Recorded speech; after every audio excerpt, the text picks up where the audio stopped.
There we go. In theory, we should be streaming. Let me check my channel. All right. Yeah, there it is. Yeah, we're good. We rolling. We rolling. Good stuff. Hey, everybody. I'm assuming there's some people here. It'll take a few seconds for it to refresh. Hey, it's Takio. Hey, welcome, Takio. Let me make sure that it's working for us hosting you guys. By all means. Yeah, might as well Get Okay, Dark no, yeah, it is reinstalled. I had to do a reset, so I'll Oh, probably do let that me after do all this. of the we're lives. We're live with Freeform Ninjas. I might as well advertise it in I might as well advertise it in my Discord server as well. Why not? Why not? Oh, this is gonna be fantastic. I am so looking forward to this. I'm hype.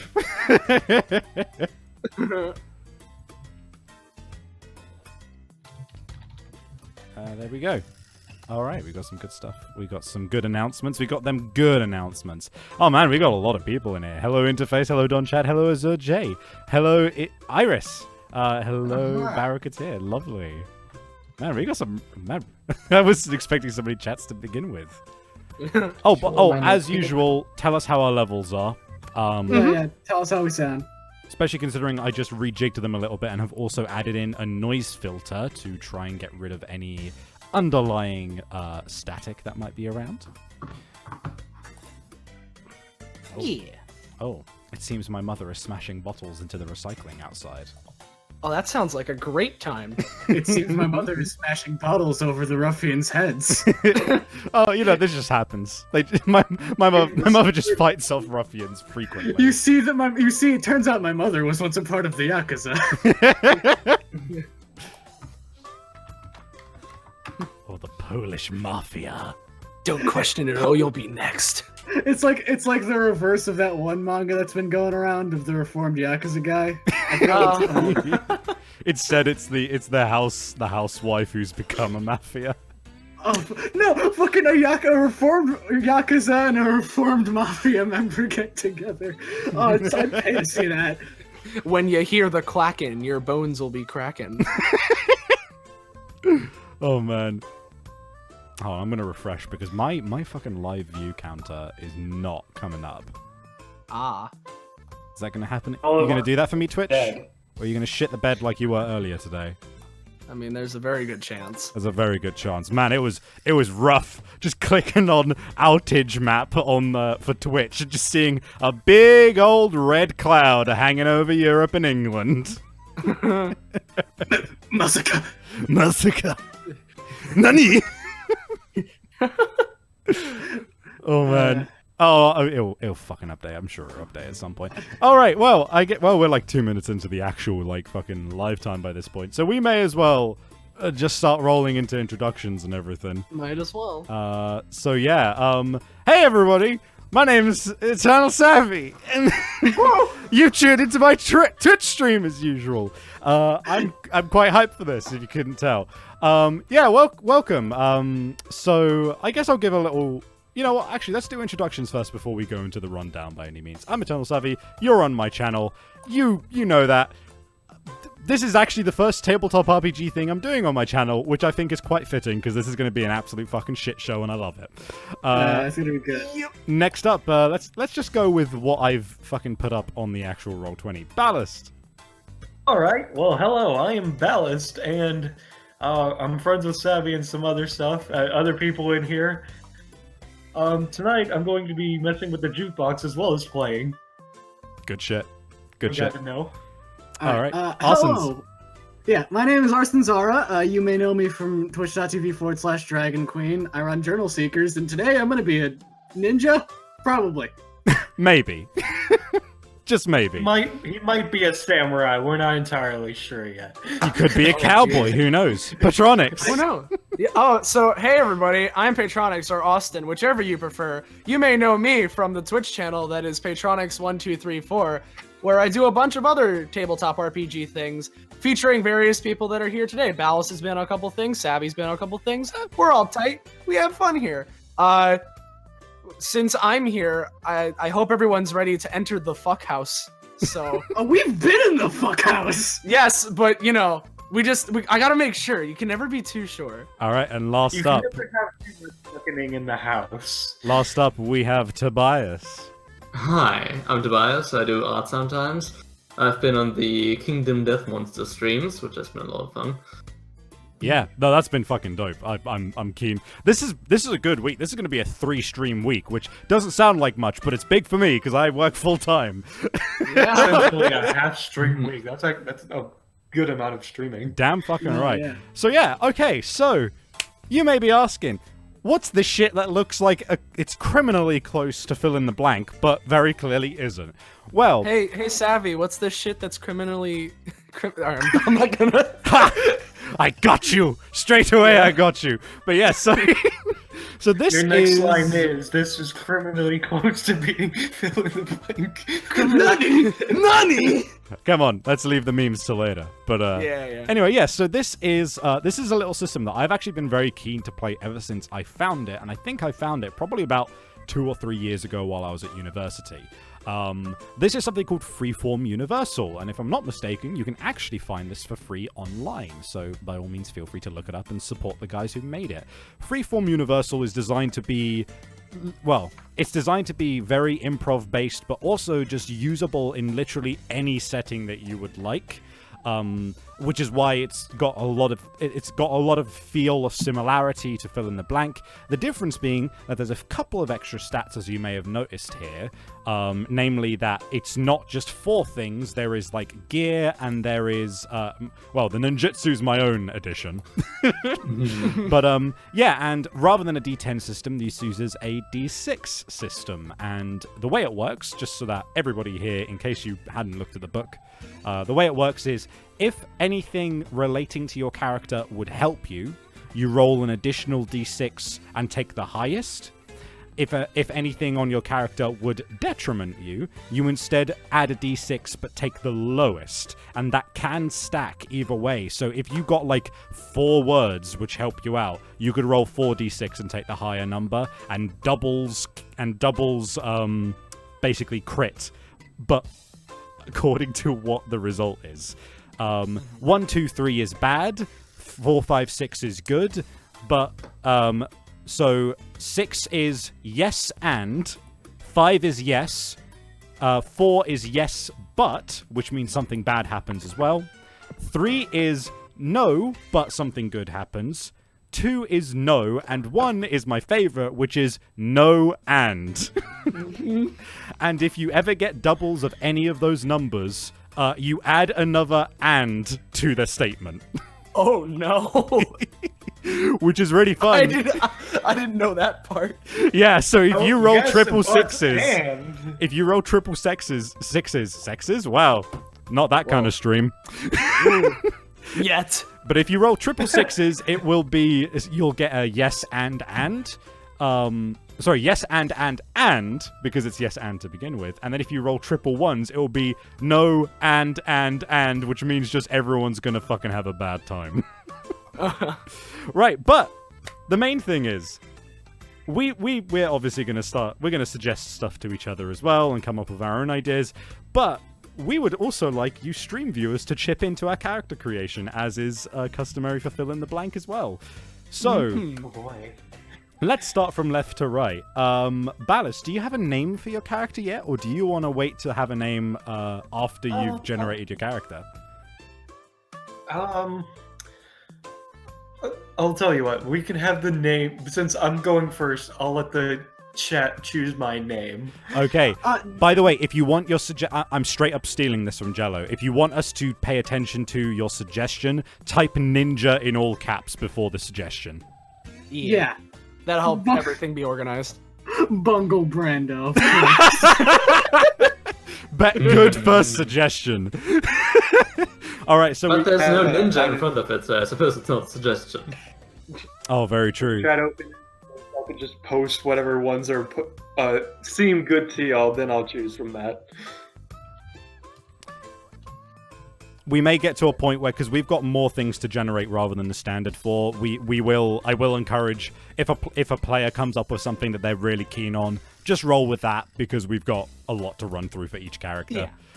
Bumble the Bushido.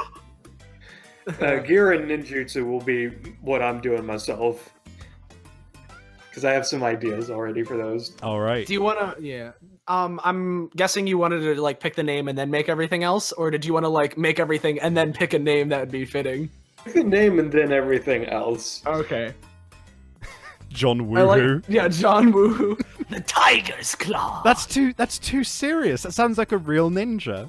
I still like Bumble Bushido because I just get the idea of like a big friendly bee in a suit of samurai. Now I know Polaris Boy 222 said name one Scrungle as in hey make the name Scrungle, but you should make your ninja named name one Scrungle.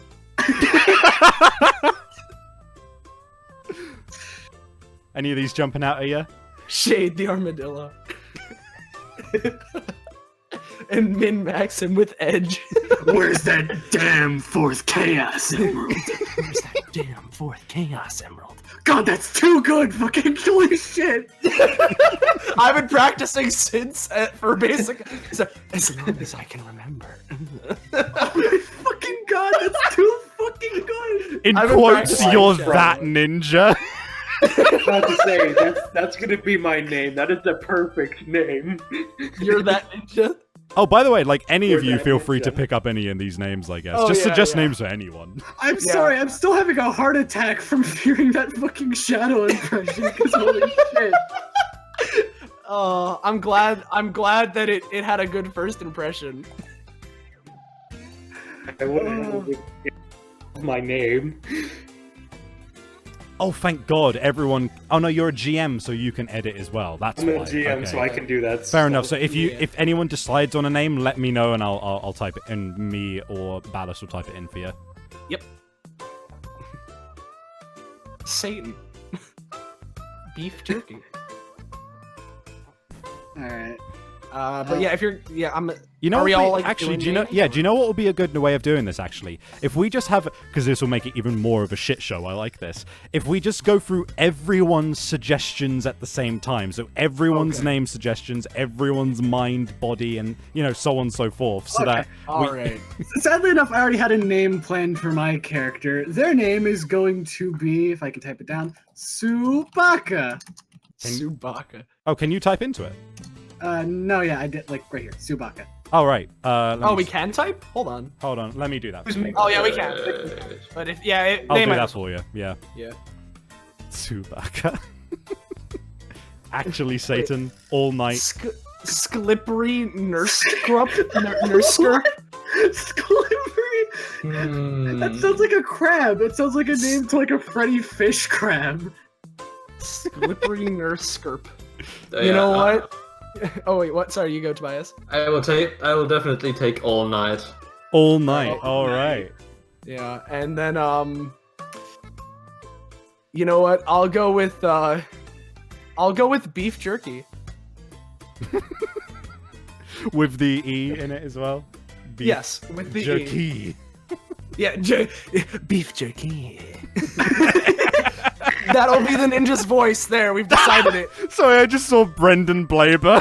Just fucking jello. Yeah. Okay, this entire campaign is reminding me of a character I made for Harold, who was a ninja character, and their name was Escape. Like it was an A with like the E at the Oh end, my had a little God. like tilde over it. All right. Before we launch into the other suggestions, let me explain a little bit of how these work. So, obviously, it's different from fill in the blank. So, the way this works is there's mind, body, edge, and floor. And contrary to what edge sounds like, it's not what you think. Unfortunately. Mind and body. Now, generally, the game recommends that you do you do something which can be interpreted as either good or bad, depending on the situation, and you don't specialize too much. So, like, rather than like saying, it's hard to kill, you just say something like tough or big for your body. And then for mind, rather than saying something like stupid, you might say stubborn or something like that, because that can be interpreted either way. Edge and floor Oh, and the other thing with body is it doesn't have to be like tough or something simple like that. Your body could be tiger, because you are a fucking tiger. Edge and floor is very similar, except the idea is that like it's something that your character is specifically very good at doing and something that they're very bad at doing. Those ones are pretty self-explanatory, and we'll get to gear in a bit. But yeah, so everybody, please feel free to suggest mind for people. Yeah. And you know what? If you want it to, if you think that it might be good for a specific character, feel free to throw that in your suggestion as well. No, yeah, I have a certain idea of how I wanted to play Sue. Like, for the people who I'm playing with, you already know what I think my flaw is. Like, the only two things I had in mind were the name, the mind, and my flaw. So everything else I'm willing to leave to everyone else. So, like, it's only 2-word things. Like, I can only use only 2 words for mind, I believe. Yeah, like generally the max amount they say is like two words or so, just because it gets too specific otherwise. But hey, if it works, whatever, it can be longer than that. What would be a good Incredibly emotional. That sounds more like a flaw.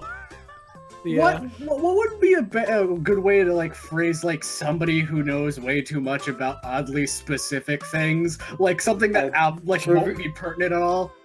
Niche know-it-all Trivia or something? Trivial? Yeah, I like, what Savvy said, niche know-it-all I like. Oh, niche know-it-all's pretty good, okay. Do you want that one then, Arsons? Yeah, niche know-it-all. Niche Who put tree liquor? Tree liquor? Tree liquor? That's not a mind attribute. Well, that's what you think, apparently. That's what I think. Being a tree hunter is a mindset, some would say. God complex! Oh no. Anyone want to pick up God Complex? Now before we go guys, I am that ninja. on, you are that ninja. You're that ninja. God Complex. Now- Fucking go for it. Yeah. Now, I with the stupid accent I did earlier, this could change, but I just came up with a really stupid idea for my ninja that might influence what happens here. And I don't know if someone else wanted to go first, but if not, I am thinking, what if my ninja was a raccoon? That's real good, I like that. Do you want to just take that as your body straight away just is a raccoon? Yes. He's a raccoon. This reminds me of that one weird Final Fantasy enemy known as the Mug Bear, who's just a brown bear who steals money.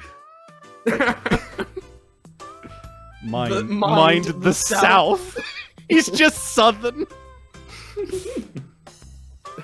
Do I have giant balls? No, that's Oh, a no. tanuki. Tanuki. I'm a filthy trash panda. You're from New York! Wait, no, instead of the South New Yorker for mine! yeah, I'm beef jerky. I love it! I'm the Brooklyn Ninja. Oh god, there's probably like a fucking bargain bin movie called Brooklyn Ninja. And the best part is that he's also a raccoon. All right, we haven't got too many suggestions more rolling in for Bitter? bitter. Bitter Ooh. could be. Okay, because are we establishing our goals? Because I know what I want his goal to be. Fair enough. I think by all means keep that for yourself and do it when we introduce our characters.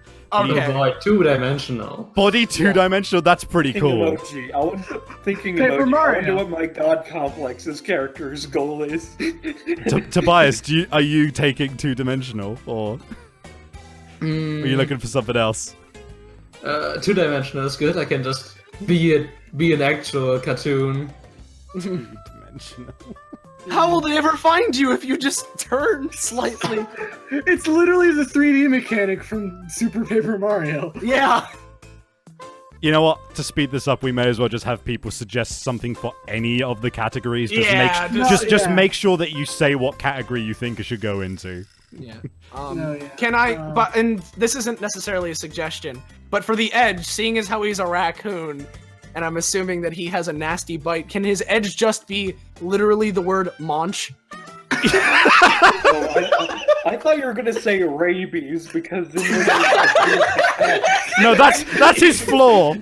Yeah, that's his flaw. Rabies. Yeah. Oh my god. Edge has a stupidly oversized weapon. That's a good one. Oh, that's a real. That one has to go to God Complex over Oh no, here. wait. That should no, keep that for gear. That's a gear, obviously. Oh no. Your edge that's would be good. something like is really good with oversized weapons.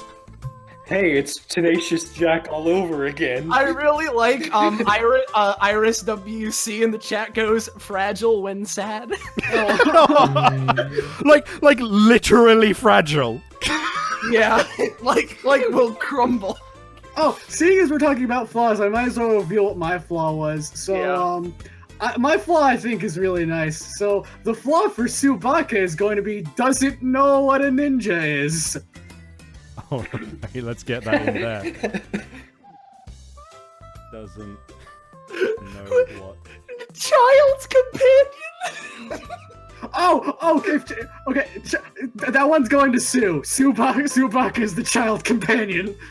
Well, no, I think it's for an edge. So like you have a child's companion with you. Oh no, because if we were talking Edge, I would want to think that Sue would be the child companion. Guys. Oh, Chat. can I take the No, flowers sorry, from I'm the dog? calling you the fuck out right now. Child companion as an edge. Have you watched the fucking Mummy 2 or anything with a child companion? They're always detrimental. I mean, Fair enough. actually kind of helpful in that series. Disco ninjutsu, just disco power. Oh yeah, disco power is a pretty good ninjutsu. Oh, here's a really good flaw: is poorly dubbed. Yeah. That's what I wanted to pick. All right, Tobias, you are poorly dubbed. Oh no, you're literally an animation cell. He's called all night because that's how long the whole production took. Hunted by mirrors as a flaw. That's kind of cool. Oh, that could lead to some cool stuff. What does body plant? Like You're Like, Oh, they have- body You're a as in body. Yeah. You are You a have plant. a plant Oh, body. okay. Oh, okay. Okay, as my mind, I'd like to be easily influenced. You probably wanna probably let's call that adaptable because that needs to Okay. be usable as a flaw or a benefit. Yeah. So Okay, adaptable so- is good. For Polaris Boy suggested jutsu can summon beef jerky or knockoff techniques. And obviously, I'm pretty sure they're assuming this is for beef jerky who can like summon beef jerky or do knockoff techniques. But what if somebody else had that ninjutsu and could summon my guy whenever they wanted? Oh god, no. Speaking of disco power from earlier, I might as well go over what one of the gear ideas and the ninjutsu I had, because my idea was like, okay, so I'm the one messing with the jukebox as a player, so my idea, and this works great with God Complex, is that my ninjutsu is sound control, and that I have a jukebox with me, essentially. Oh, just like an 80s Will Smith style jukebox. We're Oh, doing God. that. Yeah, like a Oh, by the way, boombox, yeah. Boom. By the way, something about gear which I quite like is that in the original system, it generally suggests you have the way it works is you have like a noun as the piece of gear, and then a descriptor to that gear, and then one piece of gear is meant to have a good descriptor, and the other piece is meant to have a bad descriptor, Oh, which I quite like. Here we go. Oh, I think this goes hand in hand with my flaw of doesn't know what ninjas. Ninjutsu, high noon. Do you want to go with that one? Yes. Ninjutsu High Noon. Like, I just want Sue to have just, like, everything but ninjas. Oh, so Hold you're- on, I'm so gonna it's message not you something, Sue. Ballast. Now, as you're doing this, now it's not Sue anymore, it's Sue. Yes. From the Sue. one shot. Oh, no, yeah. I guess that's sort of, like, because I wasn't thinking, like, just cowboys. Like, I was thinking that, like, do you know what a ninja is? It's like, yeah, of course I do. I have the 10-gallon hat and the laser pistol. hey, can I have my edge be cartoon physics? Oh, that's cool. Yeah, cartoon physics. Oh god, no, you're like a rubber hose like 1920s cartoon. Yeah, he's like an old cartoon. Oh, I love it. Is He's literally Mr. Game & Watch. Well, Game & Watch is in 1920s, but you know what I mean. He's like Yeah. two-dimensional. Are Has- has- sorry, I'm trying to hold on. Carry on. no, you go. No, by all means, please do, because I just came up with. Oh no, actually. Okay. Oh damn it, that doesn't work. I was about to do the Is That Sans Undertale with Cuphead, but the main character is called Cuphead, so it would have been Is That Cuphead? Yeah, is that Cuphead? Is that the real Cuphead? Ninjutsu Snake Dispenser! Oh, gee. Okay. You know, Snake Snake Dispenser sounds like a gear. I think I might take Snake Dispenser as a gear as opposed to ninjutsu. No, it's a Snake Dispenser, it's in your boot.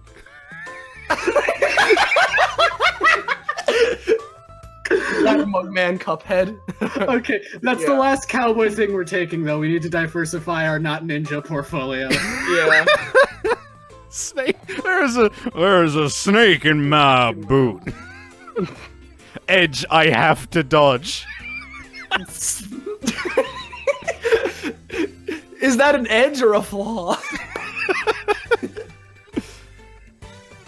Floor toe fingers. No, less of that. Oh, no. Alright, Ninja Gear, a real ass gun. yes, I'm taking that! All right. Sorry, who's taking that? I'm saying we need to get less cowboy stuff immediately, except the gun. No, I'm thinking sawed-off shotgun, not like revolver. All right, I'll tell you what. Oh. I'll give you inaccurate shotgun. Yes, that's absolutely fine. Inaccurate shotgun. Just to switch it up a little. I'd just like to point on Sylvia just joined the chat. And the first thing she sees is Matronics is beef jerky. Who is a raccoon. Ninja Gear, a complete box set of Naruto. Okay. Oh god, that's a complete box set of Boruto's dad.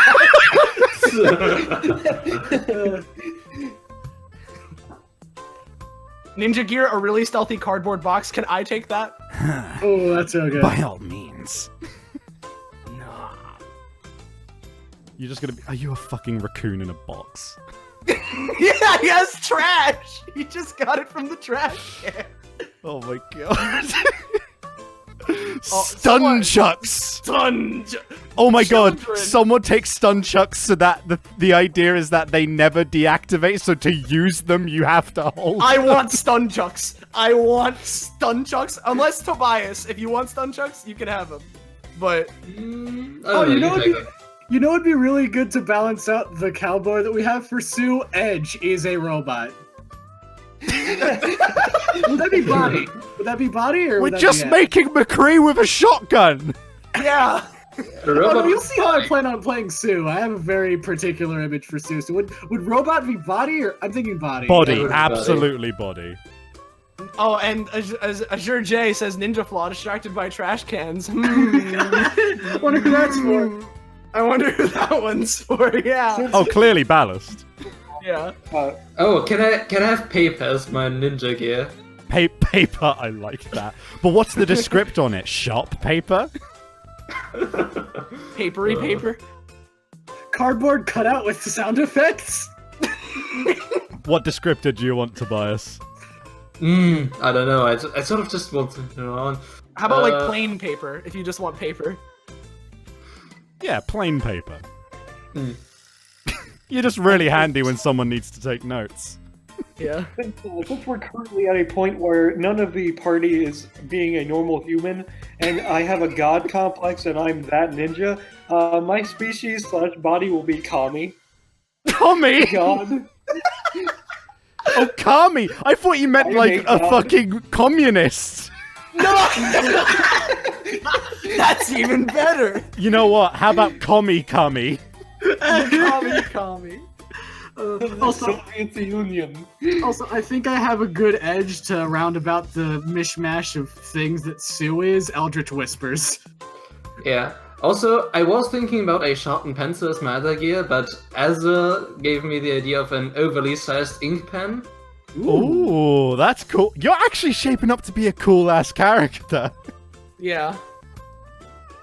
Oversized ink pen. Mm-hmm. Ballast, you don't have to go with Kami, but by all means take it if you like.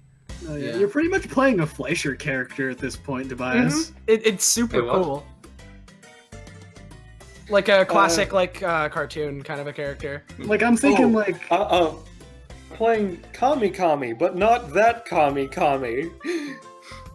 I have a god complex. I want to be the god of gods. I am the god of gods! for Tobias, I'm thinking, you're the ninja equivalent of Popeye. Yeah. Mm. Let's see. Popeye the Ninja Man. Okay. We need two ninjutsus, a mind, and two flaws, and one edge. Except 94 says ninjutsu paintings come to life, but they can't get out of the paper. I want that one. Alright, so, animation no jutsu. Oh, so you have the animation, and I'm the animation. Yes. A bump of the light shade technique. Hold on, I forgot the most important part of the high noon, which is high noon no jutsu. Thank you. High noon no jutsu. Yeah. Oh my god. Well, he's done it without a hand sign. Wait, Sylvian says trash storm. Oh, geez. Well, that's definitely a technique I'll have. But Okay, so DDX Machina said Ninja Ninjutsu budget cut. Do you want that one, Tobias? Yeah, I kind of That want sounds to. Yeah. Budget cut no jutsu. Okay. Oh, by the way, Ballast put something really good in chat where it's high noon with an inaccurate shotgun. It's gonna be funny. Ryu Korai goes, wait, so does that mean that canonically All Might was the only animation that Beef Jerky was able to fully bring to life outside of a painting? Yes, that's what it means. Right, we just need the edge. We just need an edge floor, a mind, and a floor. Yeah. For mind, I'm thinking for Beef Jerky. You know what? No, I've taken. I'll take suggestions, but I'm thinking tonight. Well, we need 2 words, right? Or no, we can take one. It could be one. There's one from just for a flaw. It says glows, and A glowing raccoon? A glowing raccoon. a god complex character. It would only make sense for me to make myself glow 24/7. So I'm just gonna. Right, who? So is that Ballast? You're going with that one, yeah? Yeah, and to make it an actual flaw and to make it anti-stealth, it glows brightly. Oh my god. Zanza in the Ninja edge / flaw. Lightning flashes whenever they say something even remotely cool. Can that be my flaw? Yes. So dramatic lightning. Yeah, dramatic lightning. And then for mind, I'm thinking tenacious. God almighty. Alright, we just need an edge for Ballast. Yeah.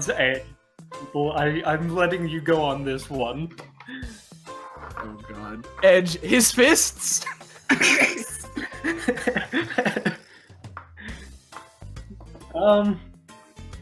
Secretly dead. Go with that one. No, wait, okay, here's what I'm thinking. Half a Sharingan. Half a shot. Not a full Sharingan, just half of it. Oh, Zanza suggested a good one as well of a cult of followers. Yeah, it's not half a Sharingan. Shared it's a gun. shared gun. Shared gun. Oh, that's actually kind of cool. Like Sharingan that everybody can kind of use. Yeah. All right. Well, it looks like we have our ninjas for the session. Yes. All right. So, I guess, do you wanna introduce or go through your characters one by one? Who Ballast. wants to go? Yeah, I'm guessing Ballast goes first. Okay, should we set the scene or just You know what'd be fun? generalize? Let's introduce our characters in character, like those Sonic Adventure. Like, my name's Yeah, Sonic. yes. I was planning on doing that with beef jerky. Oh my god. Hold on, let me see if I can find the Sonic Adventure 2, like, intro Yes! music. Yes! The Hold on. Not City Escape, is it On the Edge? Hold on, let me check. Yeah, I think it's Live and learn. I think it's live and learn. Well, no, isn't it? It no, it's is a Live different and Learn, song. it is Live and Learn. Oh yeah, it is. You're right. It is. Yeah, I'm thinking of Sonic Adventure 1 and its music. Yeah. Sonic Adventure 1 is The different. Sonic Adventure 1 was Open Your Heart. Yeah. Here we go. Live and Learn. It's the instrumental one, right? It is. Oh, well. Good. If it isn't, then whatever, just talk over it. Yeah. Ballast, go. I am your that ninja. I am the god of gods, or at least I'm trying to be. I'm currently only the god of minor gods. It's a minor god position. I'm trying to upgrade myself to god of higher gods. You know how it is. Just the corporate ladder, tomato. Anyway. Corporate ladder is a lot worse in the afterlife. Just don't even. Anyway, I have the power of the shared God, which allows me to share my powers amongst those that of my followers. That way it incorporates the cult thing from earlier. And I, as a god, always shine. And as he says this, the camera just has a huge fucking lens flare. No, just the whole time it's been a lens flare. You know what? It might be best actually. Sorry, now that I think about it, because we do have a lot of aspects to our characters. Let's just roll with it in game. Why not? Because otherwise we will be here for a while, and we've been here for 30 minutes making characters. Is that all right with you guys? I'm okay with that if that's what we're going with. But I did find, I was pretty sure it was. I think I found the song that was used in like the intermissions of SA2. So I don't know if we're not doing it anymore. No, Figured don't worry out about as it. well. But yeah. Yeah. Oh, and one last thing before we carry on. You may have noticed up here in the top right that there's a certain something. That there is your ninja info cards. Oh, So- perfect. So these act as those are something that are normally called FU points in the game, but normally each person has their own pool of them. But we're just doing a collective pool, and if anyone ever does something particularly cool or like funny, then everyone feel free to pitch in on whether you think that we should get an extra ninja info card, and I will give it to you. And you can use ninja info cards to either add an equal number of beneficial D6s to your roll, or, in this unique setting, to get some info on an enemy ninja. Nani? Right, okay, so I suppose we should, let's get rolling. Live and Learn has run its course by this point, I think. Yeah. Right, so let's grab, this one. Okay. Right, so cut to oh wait, no, I wanted to grab some suggestions from people as well, because I've got some stuff that's going to show up in the session. So everybody in the chat, please put in with ninja in all caps before it for me to pay attention to it. Give me an animal, a regular household object, and what else am I looking for? I've got notes here. Hold on. Yes, and colors, please. Why do I have the feeling that that there's a strong chance that a certain animal will show up? Plant. Okay, cool. As an object. Turtle. Turtle. Oh, bobcat. Rat. Rat, please do rat. Marsupial. Goldfish. Bleach. Yeah, goldfish. Turtle pizza purple. Fredge. Orange. No savvy. I like bleach. I'm taking bleach. All I'm thinking is like gold rat bleach. I don't know why. Great sword. enormous goat. A folding chair. I'm taking folding chair as well. Yeah. I'm taking 3 of each, by the way. Towel. Cube energy. Define cube energy. Alright, I'm taking towel for my final item. I'll take Okay. purple for color. Purple. Let's go with... I like goldfish. You see, cube energy is kind of Oh, like the worm? final boss of that one Pokemon movie. Oh, worm? I'm taking Oh, worm? worm as well. Oh, worm. Oh, worm. Oh, worm. Ninja worm. Neon pink, taking that one. Oh man, purple and neon pink. We're gonna have the most fabulous ninja. Or whatever these colors are being used for. I don't know. Cyan. Yeah, cyan's pretty cool. Yeah, I'll take cyan. And I think I'll take ocelot as my final animal as well. Mm-hmm. Okay, I've got my suggestions. Thank you very much, guys. All right, now we're ready to roll in.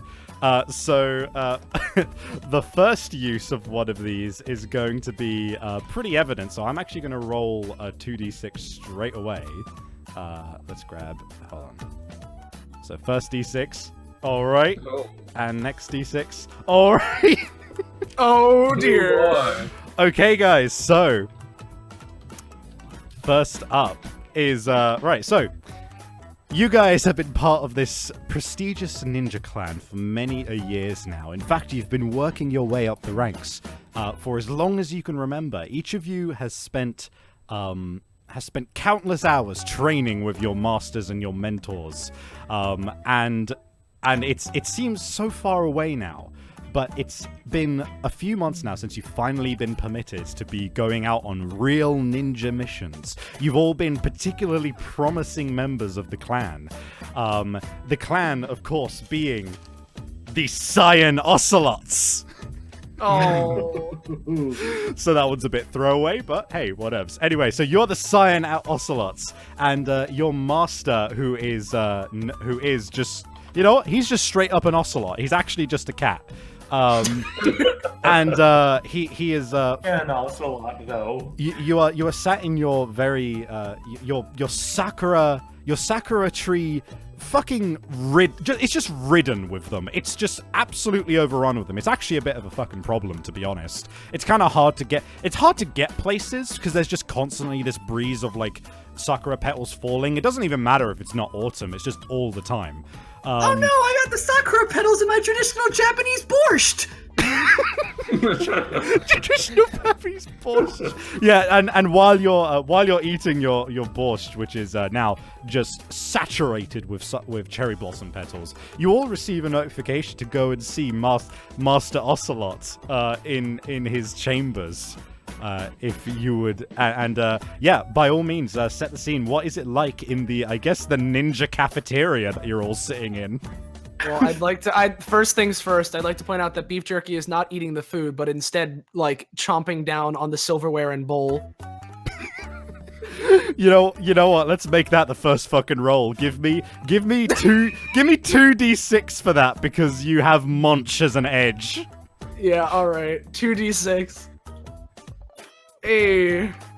Alright, so that's a 4, which is... Okay, so, yes, you are eating the bowl, but unfortunately, it's got partial elements of mercury inside of it.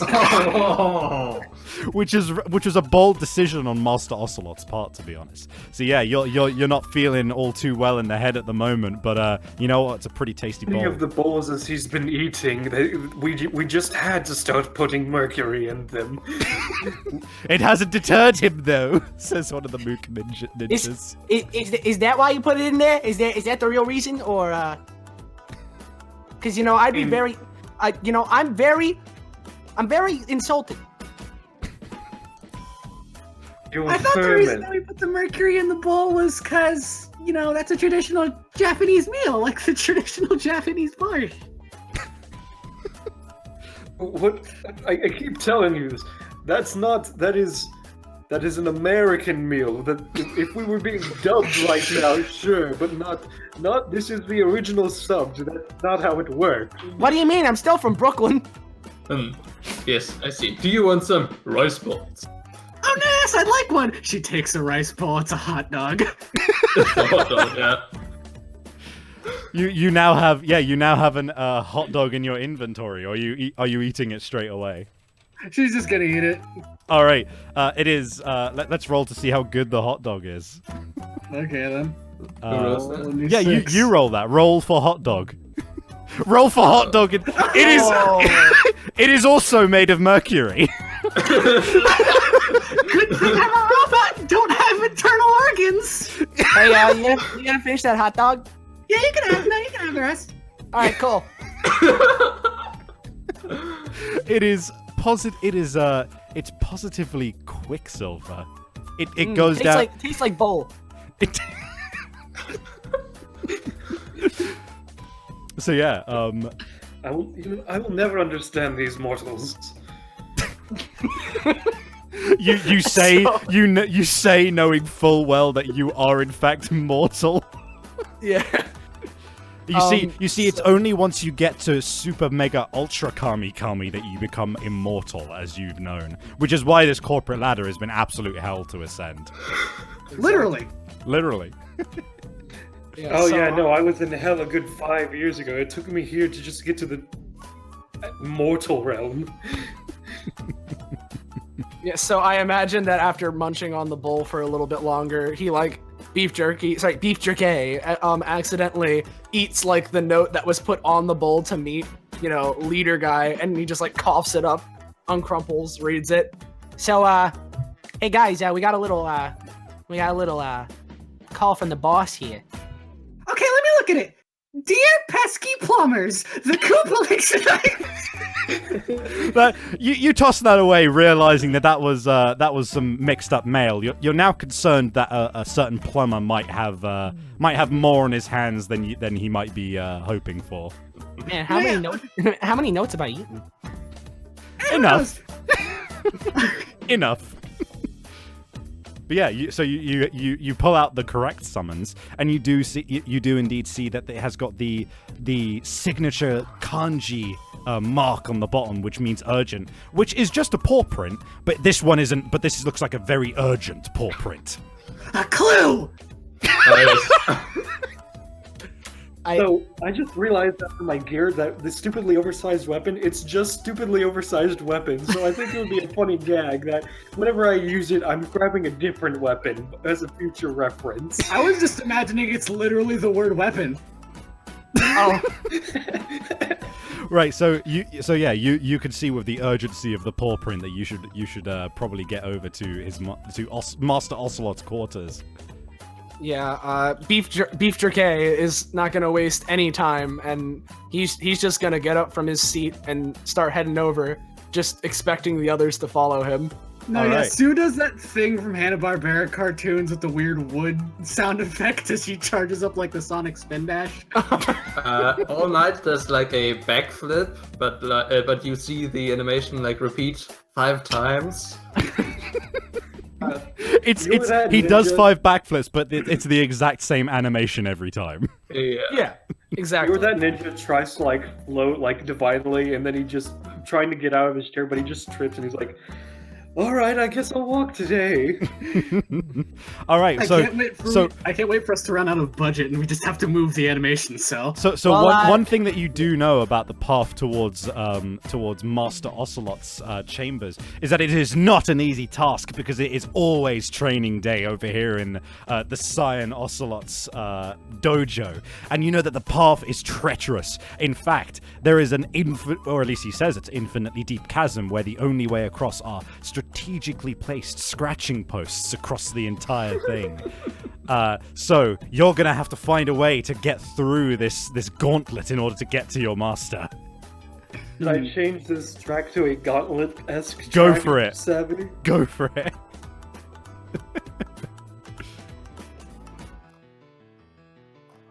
All right, so how each of you got to tackle this gauntlet?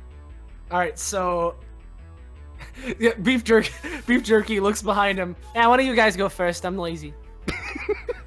Okay. So you're that. Oh, okay. If Tobias wants to go first, he can go first. Okay, so I'm gonna use my paper to make a bridge of paper over the chasm, and then walk over it since I have no weight. All right.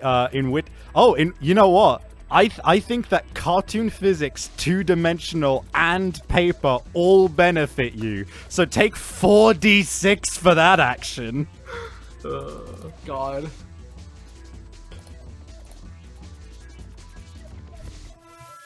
Okay. All right. So not only do you get across, but you actually manage to you manage to sort out a bridge which is normally it would only have supported your weight due to the fact that you are only as heavy as an animation cell. But you take the initiative and you make sure that the first part of it is good for anybody else who might want to use it. So anyone who wants to use one person who wants to use that can get an extra d6 on their action. And you are across this gauntlet. It is child's play for you. As a god, I don't need help, and instead, I'm going to use my stupidly oversized weapon to pole vault my way over there because it's a very long weapon. Oh my god! Oh, by the way, for people, we got a question in chat for if you have fan art. We have a Discord, which would be the best place to put that. Let me actually grab a link for that while that happens. Yeah, that sounds like a good idea. Also, So I have both god and weapon. Would this be 3d6? Or yeah, just 2d6? I'll say 3d6 because actually no, make it 2d6 because God Complex, you are specifically underestimating this challenge. So Also, make sure that Sorry about that. Okay, it's just supposed to be 6 and 2. I forgot to loop that. That is right. It's just supposed to be a 6 and 2. I accidentally clicked 3. okay, no problem. So yeah, so once again, you leap over. So you grab your massively oversized weapon, you jam it into the ground, and you cock a smirk as you look at this just trivial task. Do they really expect a guard to be challenged by a bottomless pit? And as you leap over, you in fact do see that there's very clearly a bottom. It's scratching. I glow for a moment, and the bottom is revealed. Exactly, yeah. So you now know that. So the and that you're going to get there is that everyone now knows that they're not going to get injured. They will just lose their honor if they fall. Okay, so what I think Sue is going to do, because I think this is funny, is she's going to take her inaccurate shotgun, and because she's a robot, she's going to graft it to her back and just repeatedly fire the shotgun off multiple times to launch her across the pit. I will. So you would be saying it's high noon, essentially, right? Oh, I could high noon it, could I? Oh shit! By the way, guys, I did remember something that I forgot to say to you guys. Your ninjutsus you can use once per like combat or like situation.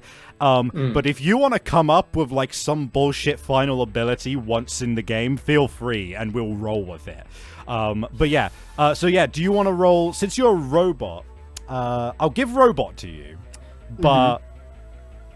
Yeah, I'll give robot to you because I normally wouldn't allow a shotgun to do that, so just roll 2d6 for that. But if you want to use, take the extra d6 for the knowing that it's not a big danger on the floor now as well.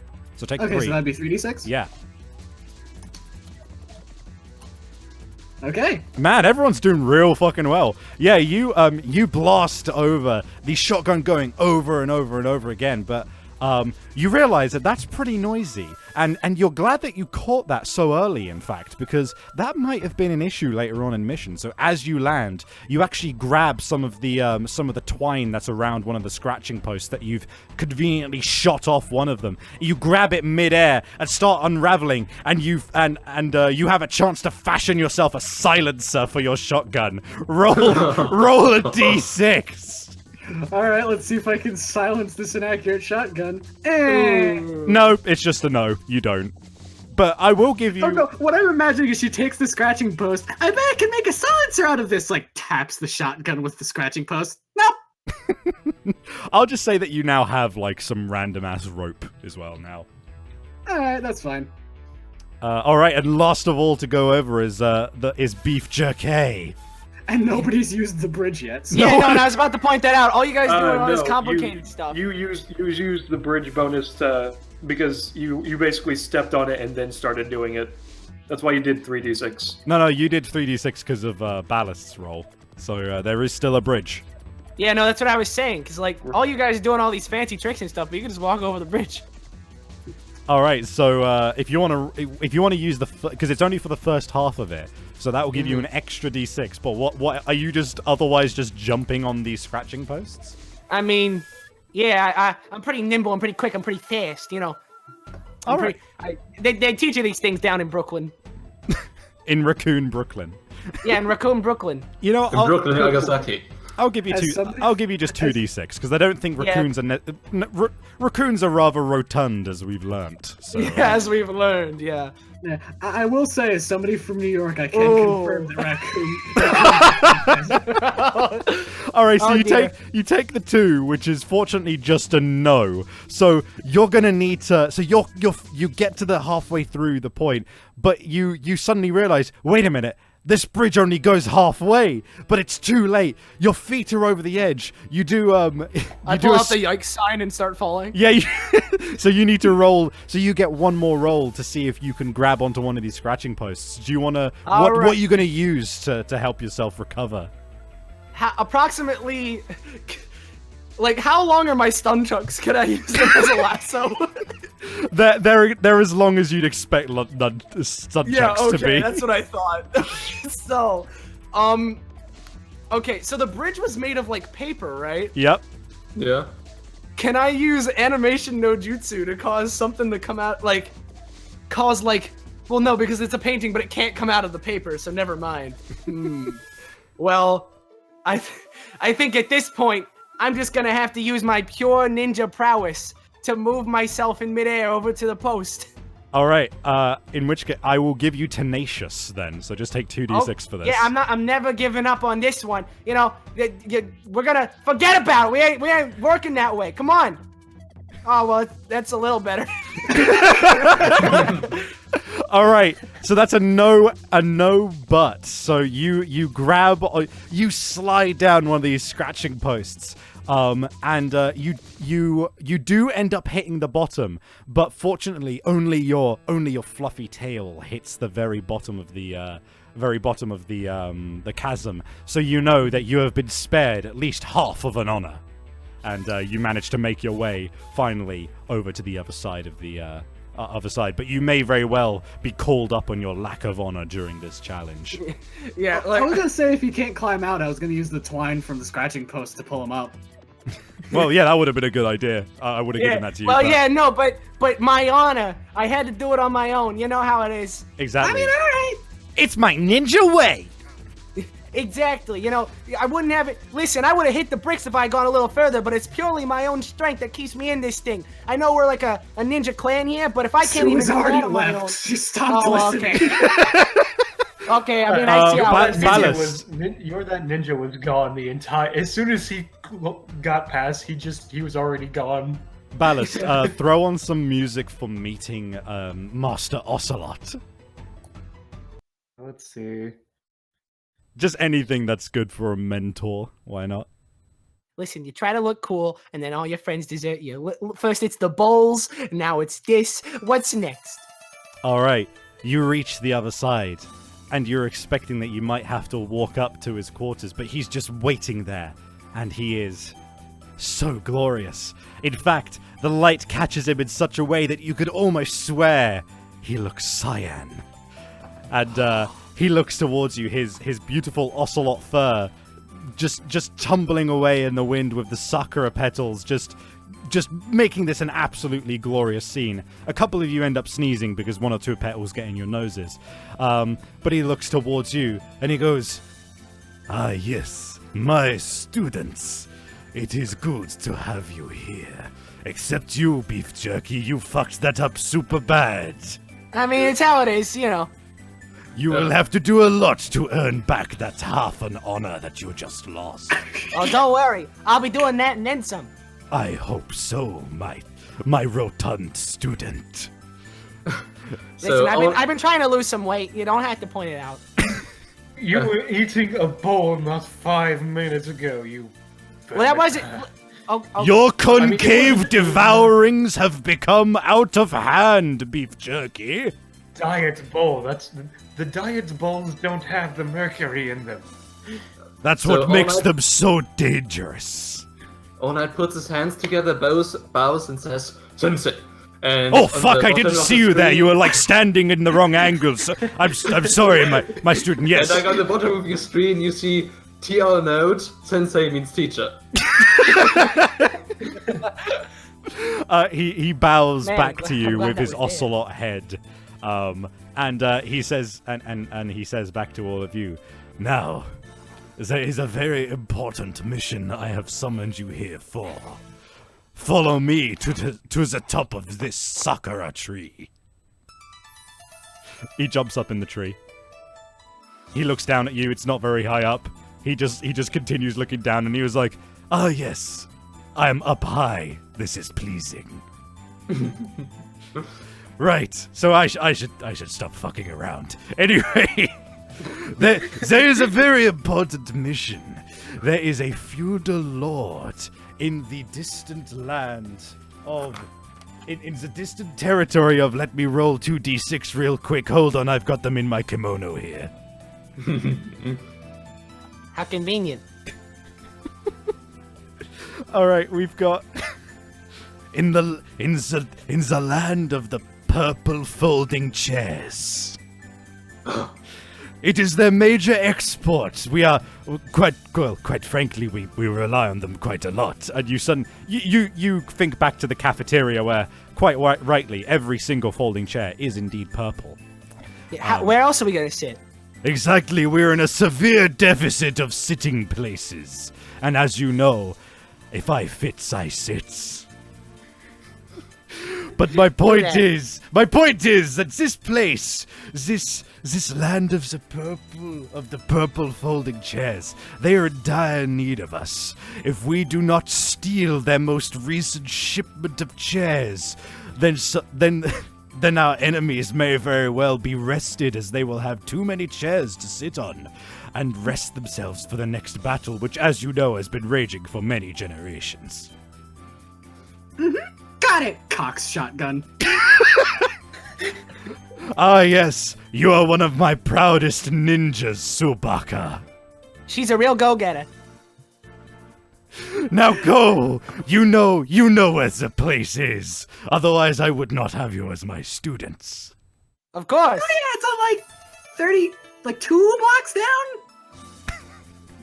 I know not what these blocks you speak of are, but yes, it is around 32 units away. Right. It's approximately 1 screen transition away. Yeah, all right. Oh yeah! And with that, you get a star wipe screen transition, which is frankly not particularly becoming of this kind of production. You arrive, and you are literally standing in exactly the same poses, but now just in the land of the purple folding chairs, which has many, many purple bamboo plants all around you. Man, it took so long to get here. No, yeah, like we had to kill that guy? Like he is super dead. He was a demon. It was no problem. It was only right for the righteous to destroy the demon. Yeah, By keep telling de- yourself that. Yeah, I mean, if by demon you mean literally just some farmer who was kind of in the way, and then you treated him you were an asshole, and then he just yelled at you, and then you slaughtered him. I'm We will still tell no alive, one. you know! And that's all that mattered. You only punctured one of my lungs. No, no one going to help me. All right, I guess you'll just get on with your mission. All right. Yeah, no. As the guy says that you're that ninja, is gonna you take out his weapon. He's going to attack again. Wait a second. Think about what we're doing here. Listen, I can save him. For that. We can save him. Look, I can use my stun chucks as defibrillators. roll for defibrillator nunchucks. Oh, I'm guessing that's just 1. Go with 2 because you got sun. Okay, well I'm glad we went with 2. All right, you do indeed somehow reinflate his lung. However, you have stopped his heart. Oh. Well, you win some, you lose some. All right, you have been notified that this transport will be taking place at night, and you have been informed that you must be as sneaky as possible when stealing this shipment, because as you've been told, this nation does not want to hand over this many precious folding chairs to the enemy. Hey, so because of my flaw and because I don't know what a ninja is and what stealth is, can we say that Sue prepared for this moment with clown shoes that make honking sounds when she walks? You know what? Roll It's just- 2d6 for me, but make them but take the lowest number. Okay. 3. Oh, All right. So you did indeed pack your clown shoes, but you have not put them on yet. I need to wait for the perfect moment. yeah, you do that. I'm gonna get in my stealthy My box. own you're that ninja to like put on a cloth or something. That way he doesn't fucking glow in the middle of the night. All Night takes his ink pen and makes himself considerably darker. All right. Oh, nice. Actually, yeah. Roll for that with Fun. roll for that with 3d6 because of cartoon physics and oversized ink pen.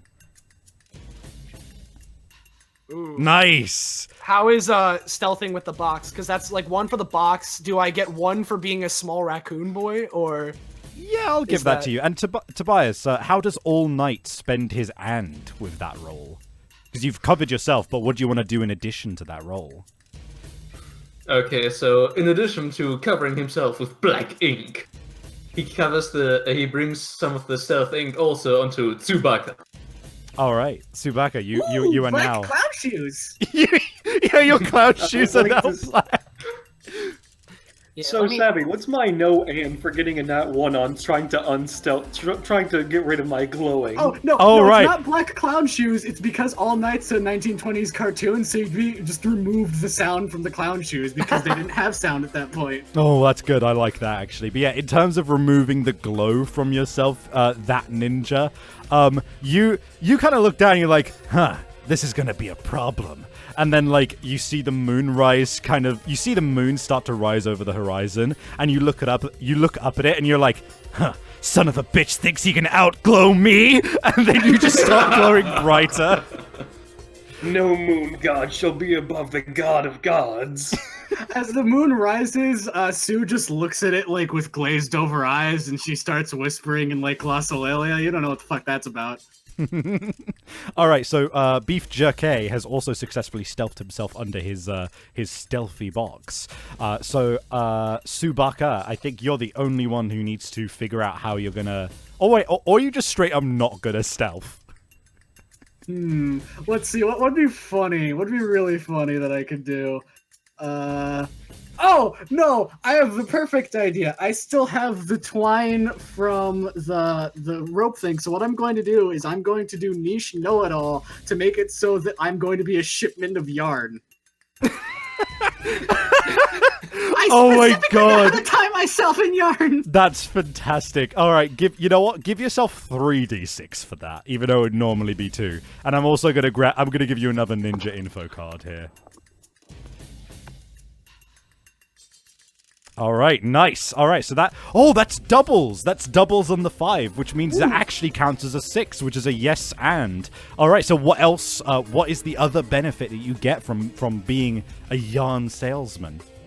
You see, seeing is that I'm carrying a shipment of yarn, I'm well aware that the leader of the person who's going to be attacking this ship has a very, very high, like, loves yarn. Like, whoever's going to be attacking this shipment has just a big hard-on for yarn. Yeah, that's a thing. That's a thing.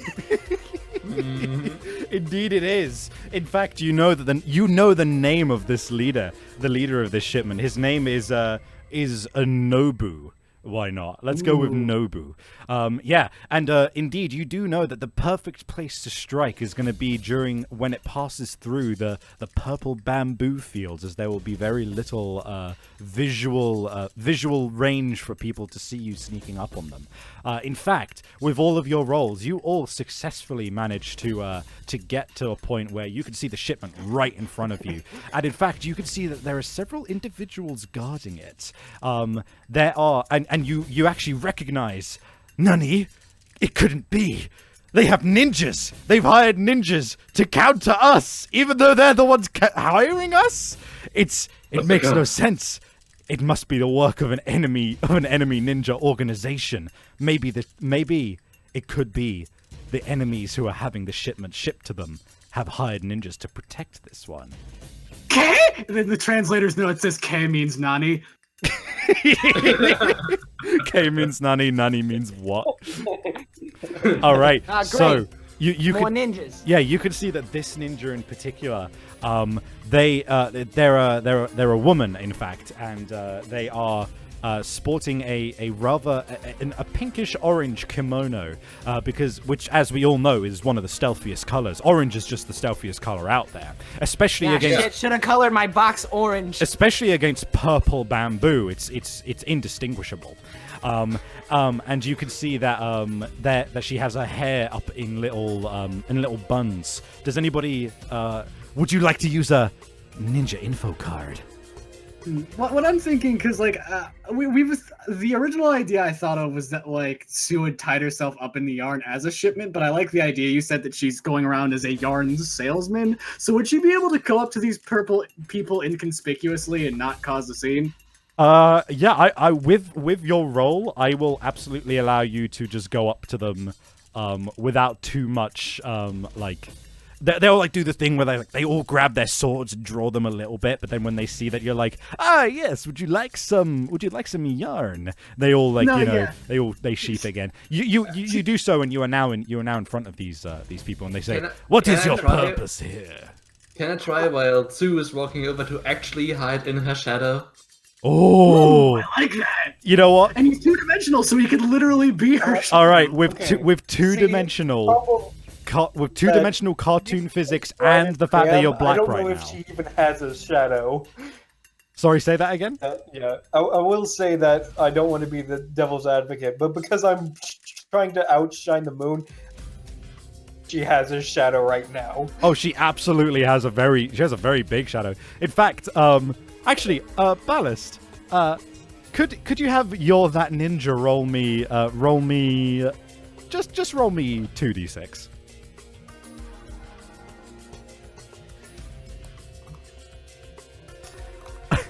All right. So you see everybody suddenly turns and notices that there's a very bright light coming from the left of them. But then the leader just goes, must have been my imagination. And then they turn back to the situation. Tobias, if you want all knights to hide in the shadow, I'm gonna give you 4d6 for that, because that's fucking dope. Okay. Not. Oh. 2 4s, 2 3s. All right, so that's the higher result. So you get a yes, but and. So how would you like yes, but ands to unwind? So, yes, he does in fact. He is in fact the shadow of Tsu, but people can see, of course, his eyes still blinking down there. Oh no, I like it. And what's the and? What other good thing is happening here? I could come up with something if you haven't got anything.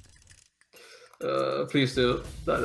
All right. So the and in addition to that is that if anyone notices the eyes in the shadow, they will pick up on it, but they might be too scared to say anything because it looks creepy. Hey, can I do something to add on to that to actually have it to be our benefit? Sure, go for it. So what I'm going to do is, like, I imagine, like, one of the ninjas go up, like, yeah, sure, I'll take some yarn. As soon as they grab for the yarn, immediately there's a dark energy just, like, flowing through Sue, and her eyes, like, sort of roll back into her head, and All Might's shadow starts blinking, just this immediate conglomeration of this terrifying, tiny robot girl. Nice. Oh, yeah, you know what? Roll for that and give yourself an extra d6 on that because of Eldritch Whispers. Yeah, so 2d6? 2d6, and take the highest. Would I be able to convince a 3d6 because of Tobias' shadow blinking, or no? Yeah, fuck it, take it. Nice! Oh, good thing you did. Yeah, so, with that, so, not only do you... So what happens is like, you go up and you kind of introduce yourself as like, ah, yes, I'm a yarn salesman, and everyone kind of drops their guard, and one of the guys comes up and he's like, ah, yes, my wife has been looking for some yarn lately. What do you have? And he walks up to you and what do you do at the point that he grabs the yarn after like he notices all the creepy shit going on? The yarn from the, I imagine, like, Happy Mask salesman style backpack start, like, flushing out into, like, tentacles, and she just says, "The pact has been sealed!" Oh, shit, alright, nice! So, at this point, I reckon that everybody is now paying attention to you, and they all draw their swords, so let's grab some combat music. I would like to point out while we're grabbing the combat music, Beef Jerky would like to take this opportunity to try and sneak past all these guys and get to the train. All right, make me a roll with So you got your stealthy box. It's black, so that's enough. So that's extra 2. And I'll go with an extra 1 on top of that. So 4d6 for me, please. Okay. Oh boy. Oh, thank God. Ooh, that's a good thing. Boy. Yeah, so you sneak up and you get up to the shipment, and not only that, but you manage to find out. You see that the horses that are attached to it, for some reason, they've got a quick latch system attaching the horses. So you could very well flip that up if you wanted to just get the horses to like run off. Well, that sounds like an idea I'd be going for. Can I do that now, or should I wait for some fighting to go down? It's up to you. What do you guys want to do in response to the fact that this fight is breaking out? I have the perfect idea. So seeing as the yarn has sort of turned into Eldritch Yarn tentacles, I am going to use my snake dispensing boot and use the tentacles to throw these snakes around. Okay, what I'd like to do is, like, draw a bunch of copies of me onto papers and throw them around to make it seem like there's a bunch of me. Oh, I like that. All right, Arson's roll with 2d6 for this, and Tobias roll with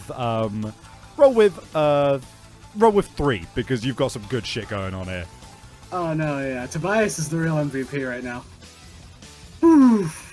Ooh, all right. So Tobias, you do exactly that, and everyone is surrounded in these papers with like ink, like these beautiful ink brush like drawings of you, and they're all laughing. And because of your poor dubbing, you start speaking, but it's difficult to tell who's speaking. So it just seems like all of them are, and they're all laughing.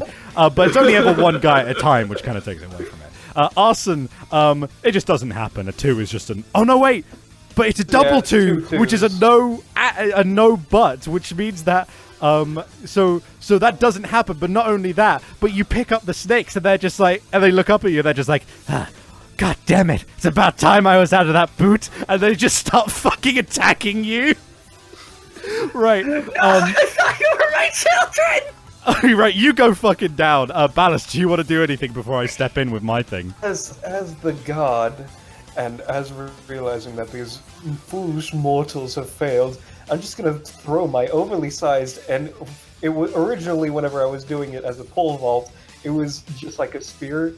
This time it's like a glaive or similar weapon, and I'm just gonna chuck it at the person that was in the orange and purple or whatever it was. Yeah, the orangey pink outfit, the ninja. All right, roll for that and give. You know what? Actually, because that's a big weapon as well, so I'm actually going to say that goes against it. But because you're a god, I'll give you an extra 1. So just roll me 1d6. So there's bonuses and negatives working against each other here. All right, so that is a yes, but all right. So you come through these bamboo, and you're swinging this thing round and around, and as it's swinging through, all of this purple bamboo is cutting. Can I make a suggestion? Because I'm glowing so brightly, can I get a bonus because they're blinded now? Roll me another d6, and I'll decide if that works.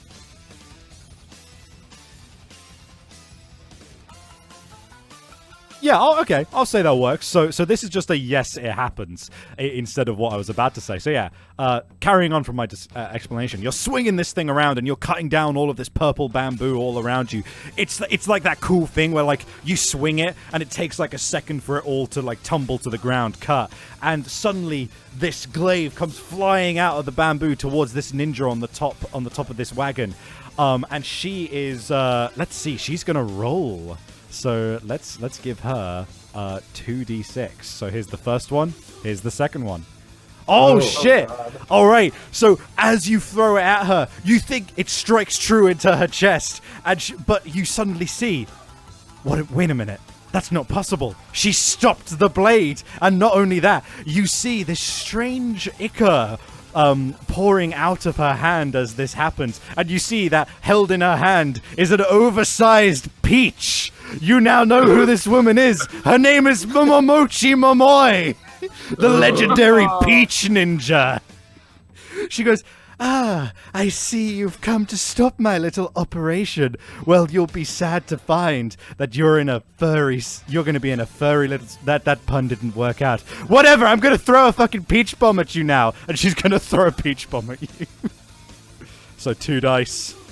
All right, that is... Like, all I'm imagining is, like, she tries to say the pun, and it's like Sue being bitten by snakes. Bell! She throws one of these peach bombs towards you, getting distracted by the by the comment in the background. And that ninja, it comes towards you, and you are going to manage to dodge this thing.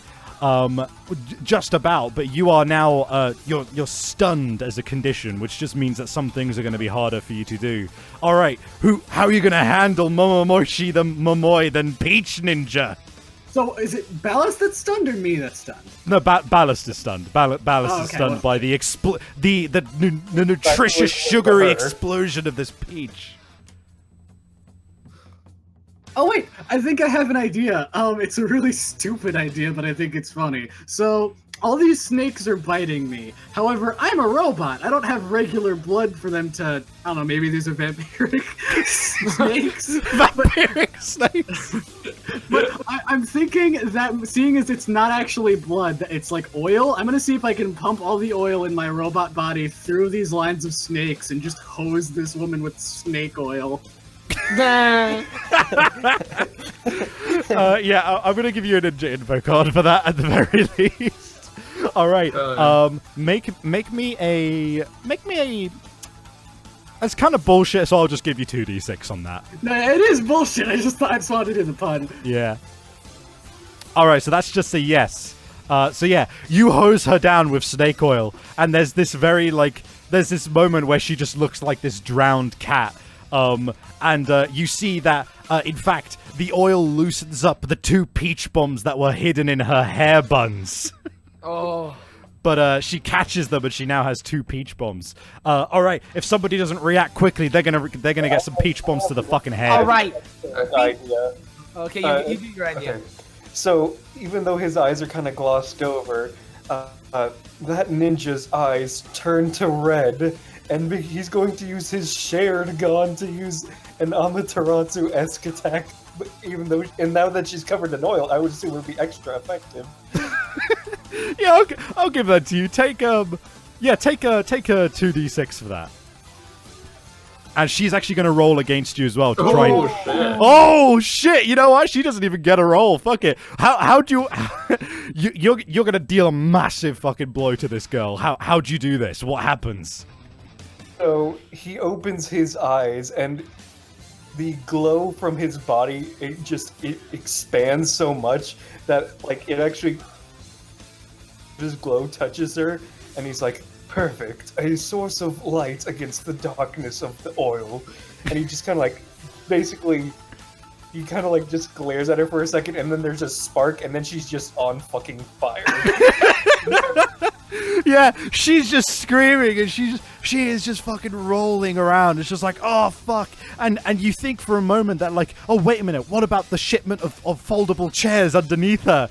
But it doesn't matter. You blast her back with such force that it doesn't even touch the shipment. She is blasted off of this thing, and she is in a prime position for Tobias or Petronix to do something. And on that note, Beef Jerky, he's noticing this happening. He's gonna see this, and it's like, all right, here's my plan. I'm gonna say to myself, here's my inner thoughts that I'm narrating to the audience. So, I'm gonna release these horses, right? And I'm gonna try and lead them over to run over this ninja girl. So we're gonna see how this goes. This will be the big kahuna, the coup de grace. We're gonna release the horses, and as in this cool thing, does a dramatic lightning happen? Oh yeah, I'll give you dramatic lightning. That's just flavor. That just happens. Oh, actually, that would scare the horses. Oh, perfect! So he releases it. The lightning strikes, and as it strikes, he's going to try to munch onto the horse's tail so he can get onto it and lead it over to the ninja. All right, I tell you what. So the lightning is going to be +1, the munch is going to be +1, but her being on fire and scaring the horses will be a -1. So I'll give that a total of 2d6. All right. And pick the higher. Nice. Yeah, you do that, and not only do they trample over her, but you actually manage. A couple of her peaches get kicked up, and you actually manage to. One of them gets right in munching distance, and you grab onto it. You reckon that if you could probably eat this later to get yourself some to clear yourself of a condition. Perfect. You know, like the mercury poisoning I'm suffering. yeah, you just clear your mercury poisoning. The power of her peaches, the saccharine, beautiful taste just overpowers the quicksilver in your blood, which was about to make its way into your brain. Yeah, that was a close call, but we're all good. All right, so, Tobias, do you have something to do, or shall I go ahead with her action? So, Ola just points in a general direction. You would get away with hurting my and does like three repeated animations of a backflip towards her, and just hits her with this oversized ink pen, but instead of seeing an impact, it's just a big kapow. It All was right. 1920s. Animation was hard back then. All right, I'll give you 1 for cartoon physics, but then I'm gonna take it off because the ink on the pen might put her out. So just roll 1d6 for me, Tobias. Okay.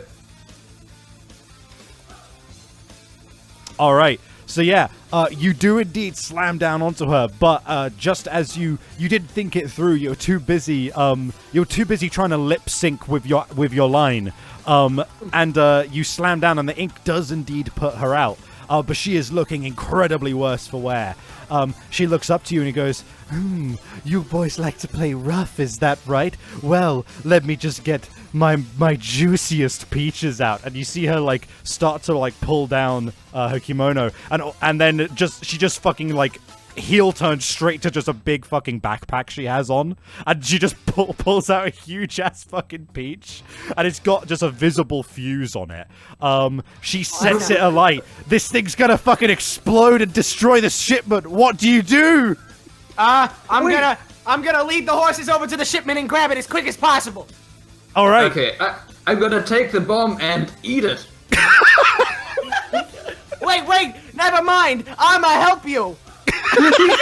So I just do the pick up, make my mouth huge, like. Yeah. Also, before we go, Sue and Ninja, is anything you want to contribute? One thing I'm going to do is I'm going to make this dumb joke where, because of Niche Know-It-All, she knows the specific information. Wait! Before you eat that peach, you need to know that it's actually a berry! And Ballast. And I'm going to buff them with Niche Know-It-All. That doesn't buff them. That doesn't help them fucking eat it. But I will give you a ninja info card. I like to Arsons, you go, oh, this will help them eat it. If they know it's a berry, they'll know how to eat it, you say to the raccoon who was eating mercury bowls earlier. Oh, yeah, fair enough. All right. I'm going to use sound control no jutsu in the case that they fail. That since the bomb doesn't have the sound of an explosion, and since this is anime, with no sound means it doesn't happen. That's such Okay, bullshit. that's real good. You know what? All right. So Patronix and Tobias roll 2d6 and Ballast roll 1d6. Feel free to buff that if you want with ninja info cards. All right. Good thing mine was in case they failed. Yeah. So you're that ninja. You indeed try to do this, but you accidentally speed up the sound, which means that you all hear it explode. But it makes them all panic, so they eat faster, and all Bass boost the sound. you bass boost the sound.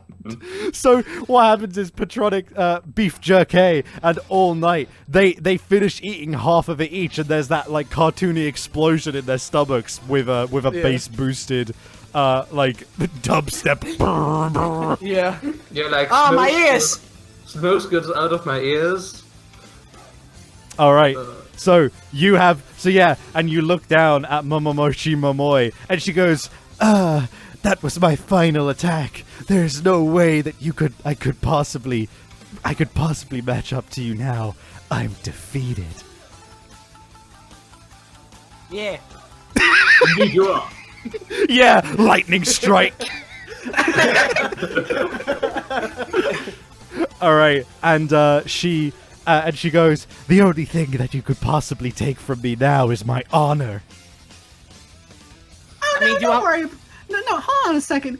Listen, we know you can do better than this. You seem like a very strong ninja, so we're gonna let you off this once. But just to let you know, if we ever see you again and you're causing trouble, we're literally just gonna fucking kill you. And you know that ninja kind of like scratches his head. Hey, Savvy, would you say that honor is the way to get up the corporate god ladder? Yeah, I would say so. In this world, it is. He's gonna just hold out his hand and say, I will be taking that honor now, thank you. She Wait a second. go on. No, I'm saying that as like a wait a second. He continues anyway. Indeed, you take her honor, and you feel yourself grow. You feel that you've ascended to Executive Kami. Listen, I could have just used my stun chucks and that would have been a lot easier, but you gotta do this whole god thing. Because I am a god, you filthy ningen. Of course I do. Translators note, Ningen means human. Ningen means human, he says to the raccoon. All right, and with that, there is a star wipe as you indeed there's like a long drawn out scene where like there's a flashback about Momoi's life, and she remembers the time that her parents were killed and she fell into a well and there was loads of peaches inside of it, so she decided that she'd become what other ninjas fear most, which is peaches. But But in like the background, we're doing like the Mystery Science Theater 3000 thing where we just make fun of her backstory. yeah, My greatest weakness.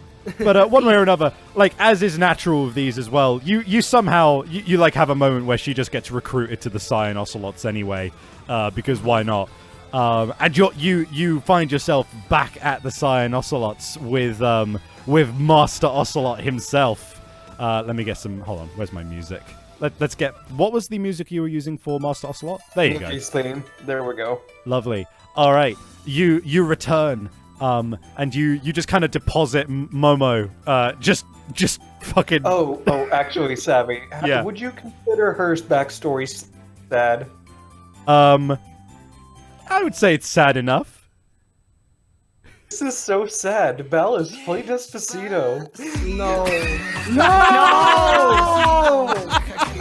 Why? Yes. Cut the stream. That's fine. Cuss stream, yes. Okay, that's enough of that one. Perfect. Right. So you return and you deposit Momo to the fanfare of Despacito. And you walk into you actually walk into his quarters this time, and you see that he's you catch him in his litter box, and he goes, "Oh, excuse me," and he finishes up, scratches, and like he just kind of digs a lot of the litter out of the box as well. It's kind of gross. You see one of his students just kind of go up and roll his eyes and just like start cleaning it up, and he goes and dumps it away. He's like, "Ah, yes, my most loyal and smelly student." and he goes up and starts rolling around in he starts rubbing up against your legs, and is like, I see you have returned from the mission, and you have successfully stolen these folding chairs. Now we can truly sit at a great leisure. You have done Now me we well. can sit where we fits. We can Not sit. only that, but I've learned the ancient technique of being bitten by 12 snakes at once. That was pretty cool. That is a forbidden technique. How you sure you can handle such power, Subaka? You missed the memo, didn't you? But Wait, clearly I actually do not know what you're talking about. Oh, Is don't this worry. memo you speak of? Oh, don't worry. You'll figure out in due time. There's like a Did I- short like moment where like a flicker of like dark eldritch energy goes off of her. Cool, Did that I eat was that memo weird. too? Go ahead. I was just saying, did I eat that memo too? Because I mean, I've eaten a couple today. Yeah, you recall hawking it up at some point. Yeah, No, sounds about yeah, right. literally, like what I'm imagining, it's like, dear Asaya and Ocelot, one of your students is fucking cursed. And he's just like, oh fuck. It just puts, he looks at it and just goes, oh shit, and just jams it back into Beef Jerky's mouth. And he goes, anyway, yes, so, we have another mission for you. In fact, this came in just a few days ago while you were totally traveling back here with Momo. Oh no, yeah, that was a really good filler episode. Yes, whatever that means. He looks at the camera What? knowingly and winks. And he goes, now, it seems that our enemies got word of being prevented, being deprived of their folding chairs shipment. They're all standing, and their legs are aching like none before, which is good for us. It is a great blow you have dealt to them. However, their boss, their most powerful agent, Masaru Shori, he's a big fat ass and he doesn't like standing. So he sent out some of his most powerful agents to our lands. We could know where they could be. They could be anywhere amongst our ranks. We need you to go, and we need you to Wait, assassinate. anywhere? She immediately goes up to Beef Jerky and shakes his stomach to see if he ate any of them. Roll a d6. God. You shake Beef Jerky, and from his mouth leaps Haruto, the secret ninja of your enemy's clan. Everybody, get prepared for a fight. Is this Vor? Is this Vor? Is this what this is? Haruto, who we all know, his dad is Boruto. Yeah. Haruto? At least we don't have to face Haruto's grandfather. Oh, I thought Haruto was Haruto's dad. Well, one way or another, he slams onto the floor, and he looks up, and he goes, looks like I've gotten myself into a sticky situation. Haha, believe it. And he readies his Yeah, coup- because my stomach acid's pretty sticky. he readies his kunai with chain. Shoot him. Please let me shoot him! Roll to shoot him. Like, just as soon as he says believe it, she was just like, I hate him already. You. How do you execute Haruto? I just shoot him. I literally just shoot him. That's it. Believe it. The camera cuts away, and there's a very conspicuous, like, you know, have you ever seen the clips of Terraform Mars, the anime adaptation? Hey, Ballast, real quick, could you play me immediate Kira theme? Oh yeah, no, totally. Here we go.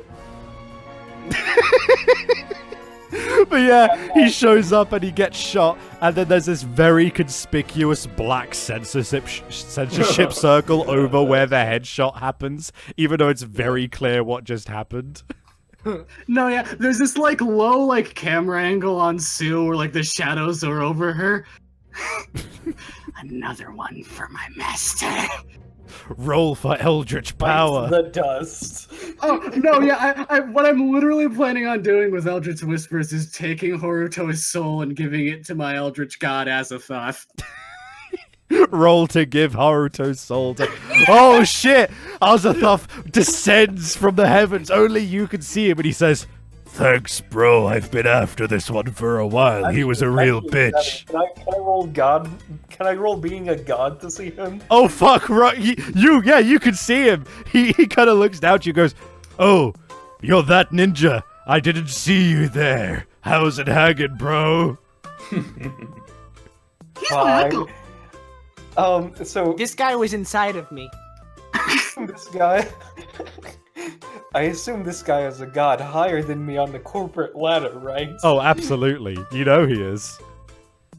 As I was going to say that, you're that ninja was taking out his own oversized kunai with the chain, and then he shot him. So, can I attack the Eldritch God to see if I can force my way up the rank? Roll 3d6 to attack Subaka's Eldritch patron. Fucking do I just lose my Eldritch powers? if you We'll kill that see. guy? No, wait, no. I become you're that ninja's patron. Yeah. No. All right. You successfully slay Azathoth with no fanfare. It just lands in his strange eldritch skull, and he just falls to the ground and becomes like, I don't know, beetles or no, he becomes snakes and pours into Subaka's boots, and then you're that ninja. You feel yourself become Deputy Kami. And now that Sue's Eldritch patron is gone, she now worships You're That Ninja, so has, I don't know, what would you call You're That Ninja's powers? Because I wouldn't call them Eldritch Whispers, fucking... No! Complex whispers. No, I have the shared gun as well! Double shared gun. It's the shared It's gun. one Sharingan shared between two people. Hey, all night. You ever feel Yes. like there's something going on and you just can't see it? All Night just stares into the distance. Oh, it waits 3 seconds. Yes. His mouth moves. It's not was moving the whole time. Yeah. He then turns around, and he then turns around, and you can only see the side of his dimension, and you are now alone as he is turned to the side. Also, one thing, God of Wisdom, Sue is a warlock? Absolutely, Sue is a warlock! You thought this was Ninja Campaign, but yes. So you've been assigned to now go and fight the. We're just abandoning stealth at this point. You've been assigned to fight the forces of Masaru Shori and his ninja clan. I mean, I can still stealth around. I still have my box. Oh, well, you can by all means. Actually, yeah, that's a point. Do you wanna like just straight up take on his forces, and like go to his land, or do you wanna like stealth around and like try and get to him without alerting his forces? Well, what's the party thinking? Well, because I'm guessing that we're going after these guys, not specifically they're coming for us. So, oh, no, here's the idea. So you're going to be stealthing. So one idea I have for the shared gun is that you go in with the stealthy box, and Sue puts part of their shared gun powers onto Beef Jerky so they can have sort of like a Metal Gear Solid styled like camera system to look through the dojo or whatever. I mean, if you'll allow that to happen. Like Sue will be reconnaissance. No, they use niche know-it-all in their shared gun to create a camera system so they can act as reconnaissance. Well, and robot, and robot too. I'm just giving that to you, and I'm also gonna give you an extra ninja info card. Nice. All right, yeah, you have your plan, but there is now the added. But you do know that Masaru Shori, he does not take this lightly. In fact, he is one of the most, the hardest to get into nations in all of the land. This won't be easy. In fact, you know that there is one particular obstacle which you will have to get through before you go forward. And that, I know exactly what this is. I'm not even going to roll. I'm just going to take the item that I'm looking at straight up. You have to get through the Hall of Towels. Oh no! What are we gonna do? Oh no, the Hall of Towels. So you approach his land, the only known entrance to Hasoru's land, the Hall of Towels. You see them all starting to wind up, ready to towel whip you, and you just hear all these jocks behind the walls. They're all like broing. You can't even understand what they're saying. They're all just like, yeah, bro, bro, yeah, kids. So what I imagine is Beef Jerky is in his stealthy box currently like outside of the Tower of Towels, and then immediately Sue starts the codec call and it's like, Beef Jerky, looks like you've arrived at the place. Yeah, why are you doing that voice? I don't know, I thought it was cute. You like it? I mean, I'm not sure about cute. I mean, it's cool, I guess. I mean, it sounds like you got like more bowls in your throat than I do, but it is cool, my friend. I'll keep trying. But anyways, no, yeah, I'll keep a good sight on you. I have like an entire camera system set up through this place. In fact, let me see if I can get him a good entrance point. How much? What would I roll for that? I will say, let's go. I'll give you 1 extra d6 for shared gun, and that's it. Okay, then that's fair. Okay, then. Yeah, so, you just know the best angle of attack for the Hall of Towels. The best place of entry for the towel tower would be a sauna somewhere in there. a sauna. Okay. What are the others doing right now? I don't know. Hey guys. What's going on? Question, my disciple. Mr. All Night, what do you feel like we should be doing? Yes. Standard tactic right now would be to draw a hole on the wall, step through. Unfortunately, this is a hallway with no walls except other towels in the way. Indeed. But you know what? Roll 2d6 and take the lowest and tell me how that does. Oh boy. Right, so you go up to the wall next to the Hall of Towels. You see all of them whipping menacingly as you look down. Let's get some menacing music on, actually, if I can find some.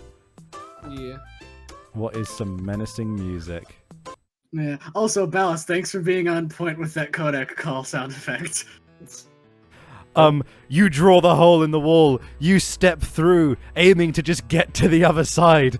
But unfortunately, you push yourself into the middle of the hole, and not just any point, the most deadly, where all the towels are at arse level, primed to whip you in your ripe buttocks. Can I use this is a sauna, right? This is they only had money for one towel. Are you using your budget cut no jutsu? No. What happened is they spent all the budget on drawing a very firm, beautiful ass for All Night that they could only afford one towel. Yeah, I'll tell you what. I'll lower the condition I was about to give you if you manage. Yeah, just, you know, roll budget cut no jutsu with like 3d6. Okay. Yeah, you absolutely do that. You lower the budget so that it's like an uncomfortable 20 seconds of just focused on All Night's butt.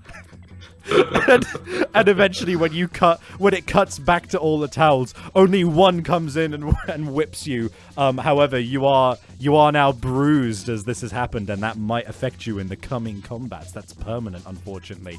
Everyone, you see your teammate amongst a hall of towels all about to whip him.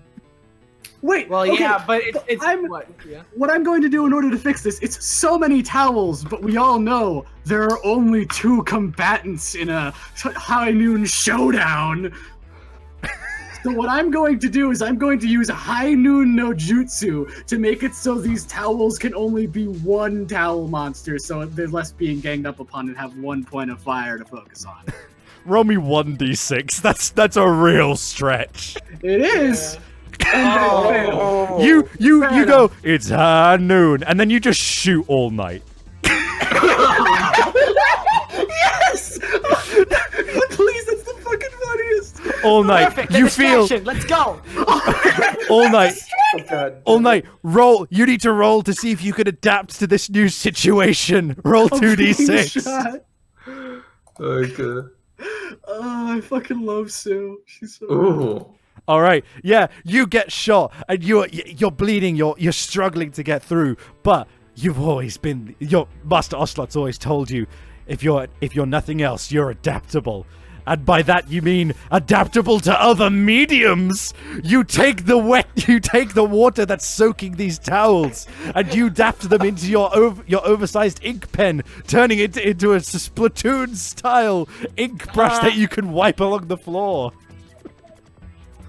All right, and does anyone want to do something to try and save? Yeah, Tobias? while all this is happening and there's a distraction going on, Beef Jerky is going to use is just gonna scurry along in his box and try to avoid as many towels as he can, being stealthy. All right, I'll give you 3d6 that because you're tenacious as well. Meanwhile, Sue is still holding the smoking gun. I'm helping! You sure are, darling. Beef Jerky, you dodge and dive between each of the towels. You reach all night with no effort at all. And in fact, as you've done so, you realize, wait a minute, you still have half of that peach left. Perfect. There's also like a Tarantino-style amount of blood coming from him. Yeah, it's just like they're covering. You know what? They're covering up some of the visuals of the towels by just having a blood geyser constantly going on. Oh, yeah. Also, one thing, Cod of Wisdom, I can't believe this is what happens when Savvy streams without Chibi. You said it as if Chibi wouldn't absolutely be down for this. She'd be making this worse. My disciple, do not focus on All Night. Instead, let us use our shared vision to go back to back, and that way we can dodge all of them, since we'll know from all directions which they are coming. Oh, that's good. I like that. Give that. You know what? Give that 3d6. I like that a lot.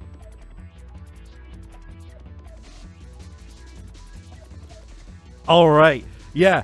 What else do you want to add on to that? Okay, so, and I would say, and because we can see it coming in all directions, maybe we get a counterattack on one of them? Yeah, sure, absolutely. So, you actually all the remaining members make their way to the center of the hallway. You're now all brothers, ninjas in arms, back to back. And you start doing a counterattack. Each of you is ordering all of the towels, hitting them as they hit you. It's this blaze of glory. There's water flying everywhere. There's bruises, cuts. You're not sure what's happening. And then you see at the end of the hallway, there's a shadow, a menacing figure. It's an enemy ninja. Let's get some music on. Hold on. I want to get something for that. Hold on. Do you want to do... Oh, okay, never mind. No, not with that one. Let's go. Yeah, that's awesome. Sweet. Yeah, that's the one I was doing. All right. And he looks to you. And he goes, it seemed... that was too similar to the previous voice. All right. No, I know exactly what voice I'm going with. It seems I've caught you in my trap. This hallway was especially designed by me. You see him draw out a menacing item, the most dangerous item you've ever seen in your life. You can't help but quiver in fear as you see him draw out a carbon fiber towel. Oh no! He looks to all of you and says, "Let's see how you match up to my carbon fiber strike." And he's gonna roll to attack all of you with a multiple attack strike. Oh no. Oh no. Oh damn. Not only does he rush, suddenly diving in between each of you, but he bolsters the strength of the other towels whipping you. You're all suppressed. You can barely think this rain of blows coming down upon you. He looks at each of you and goes, how do you like my technique? I bet you can't even keep up. What do you do? That's where you're wrong! So what I'm going to do is I'm going to give a look to You're That Ninja. I have half a Sharingan, he has half a Sharingan. So what I'm going to do is I'm going to take his hand and immediately shout, Sharingan Resonance! and use a ninja info card to make our Sharingan 1 and unleash a huge attack on this fucker. Nice. All right. Okay, actually, I know what that would do. Because of how the Sharingan works in base form, we basically get enhanced perception, so we would be able to be like fucking absolute expert dodging. Oh, nice. Yeah. I'll tell you what, both of you roll 3d6, but combine your rolls so you count for each other's doubles. Ooh! Ooh. Oh, yeah! Sixes. That is double sixes, so that is a yes and. Describe the scene. How do you counterattack this mysterious towel ninja? So what happens is, as the Sharingan becomes one, this like overwhelmingly like powerful energy emanates from both You're That Ninja and Tsubaka. They become one for a single moment as something happens. Something clicks with Tsubaka. She finally realizes what it truly means to be a ninja, and her robot form transforms into the largest, most stupidly oversized weapon that You're That Ninja could ever use. Okay. Take it away. You're That Ninja. How do you use the weapon? Baka, or oh no, I'm thinking like Tsubaki from Soul. Anyway, the point is, it's just a giant, it's a fucking immense shuriken. Yes. Oh. All right. You see with I'll give you this with the ninja info card as well. You know his name is Noburu, which and then you see All Might's subtitles come in. Noburu means rise, and you see him. He's terrified. He has this moment. He's like, ugh. Nani, impossible! How could you keep up with my carbon fiber 1,000 towel strike technique?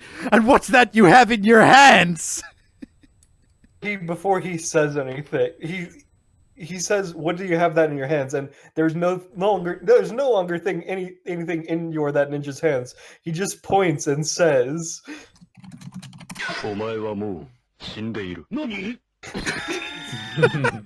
Fantastic. And then, sure enough, you appear behind him.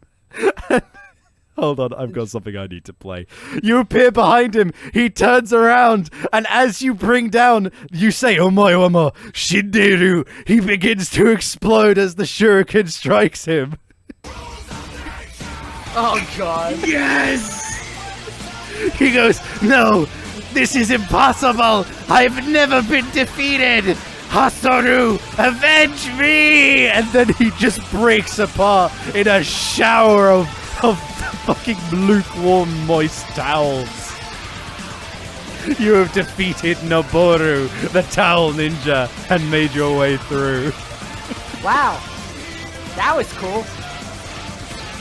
"Hey, Savvy, because I killed a man, and since I killed another person, did I steal his honor?"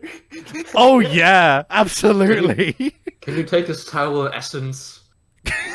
Roll to steal towel essence. Be a 1 or 2d6. You know what? Roll 2 for that.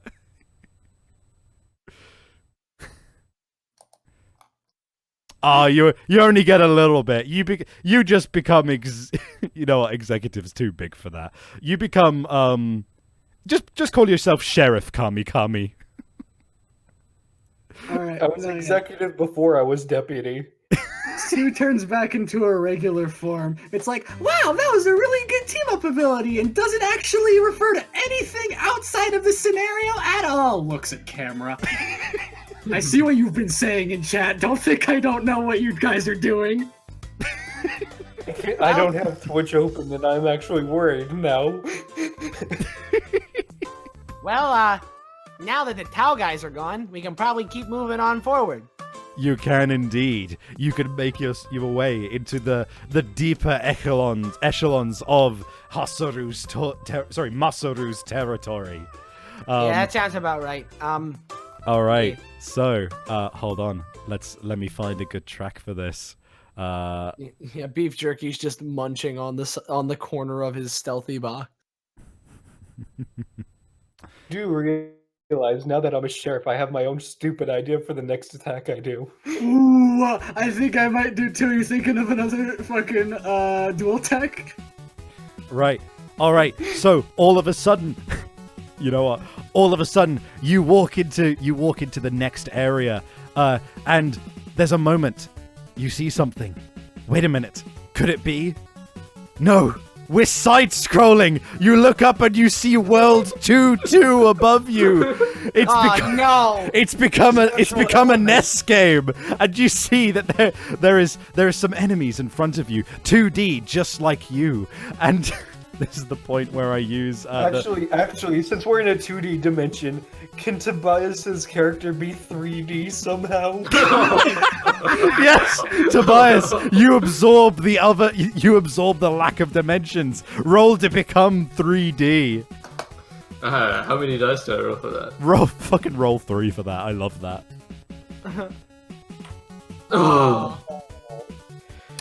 Alright, so you just become 2.5D. It's like Klonoa! You could just move, you could like Paper Mario, just move into the foreground and background. I thought I'd be just badly CGI animated. Yeah. Well, either way, you see that there is a bunch of mook enemies in front of you during this 2D stage. And this is this is where I use the last two animals you gave me to make a chimera. The chimera being goldfish worms. So, quick thing, and I know this is very much a stretch, but it's along the lines of I think it's a funny joke. So would Sue, with her mind being niche know-it-all, know that the developers of this side-scroller game just so happened to be Bethesda? You know existed around that time. That is true. Just roll 1 for that. That's so horseshit. Oh no, yeah, it is absolute horseshit. I'm aware of that, but I'm gonna roll those bones. Yeah, no, that's what I deserve. That's what I deserve. You look at the box art, and it is indeed made by Bethesda, and you just go, huh? Nice Bethesda game. They weren't that glitchy back then. They were actually legitimate games. All right, there is a horde of goldfish worms before you. How are you gonna handle this this stage? How big are they? They're like twice the size of you at least, but they're. Oh, well, then never mind. I'm not launching them. So first, I mean, you can still try. This is anime. We're ninja characters. We're Japanese. We've all. Goku, Luffy, whatever you want to call it, they eat more than they are. Yeah, you know what? You're right. right. That famous episode of Dragon Ball Z where Goku ate worms. You know what? You're right. I'm gonna go and eat them right now. Before that, I would like to try jumping up, up, down, left, right, left, right. A, B, start. Roll for Konami code. You could add a ninja info card to that if you want, because I'm not giving you extra dice otherwise. Okay, yeah. So 2 dice. 2 dice, and I'll take away one of your ninja info cards. Ooh. 2 5s. Oh, that's doubles. All right, yeah. So you activate the Konami code, and you give yourself 30 lives, and not only that, but everybody else gets the memo, and you all give yourself 30 lives for this stage, though. All right. Oh no! I have a perfect idea. This is an NES game, right? It is. Yep. Sue is a robot. Does Sue have a Mega Buster now? Roll for bullshit. And I'm gonna use a ninja info card on that because fuck it, I want a Mega Buster. All right. Oh man, I can't wait to team up with Mega Man. Yes, okay, I have a Mega Buster. You do. God. You have a Mega Buster. It does nothing additional. All right. So. You know what? All of you, everyone just roll, and I'm actually gonna roll for the. I'm gonna roll for each of you for the goldfish worms, and they have the descriptor that they are ferocious goldfish worms, so they're all gonna get an extra D6 on this. Okay, so ballast. Oh fuck. So well, first of all, several of the goldfish worms come in for you, You're That Ninja. And not only do they manage to land a strike on you, but they manage to pin you down. You're injured and you're pinned. What do you do? Okay, so, it's a bit difficult since I'm pinned, but can I take out, because of my oversized weapon just being a magically changing weapon, since I'm the sheriff of this, I'm the sheriff now, I would like to take out my overly sized machine gun. I thought I was gonna take out a revolver, but it's just a fucking machine gun. And this is just a fucking gun. I'm gonna say roll 2d6 but take the lowest because you are pinned and injured right now. Right. Actually, wait, it's also because I'm sheriff, that would include my body too, so would it be Well, that's the just- thing. That would have been 3d6 take the lowest, but I'm giving you one extra. but it's body, gear, and then the penalties.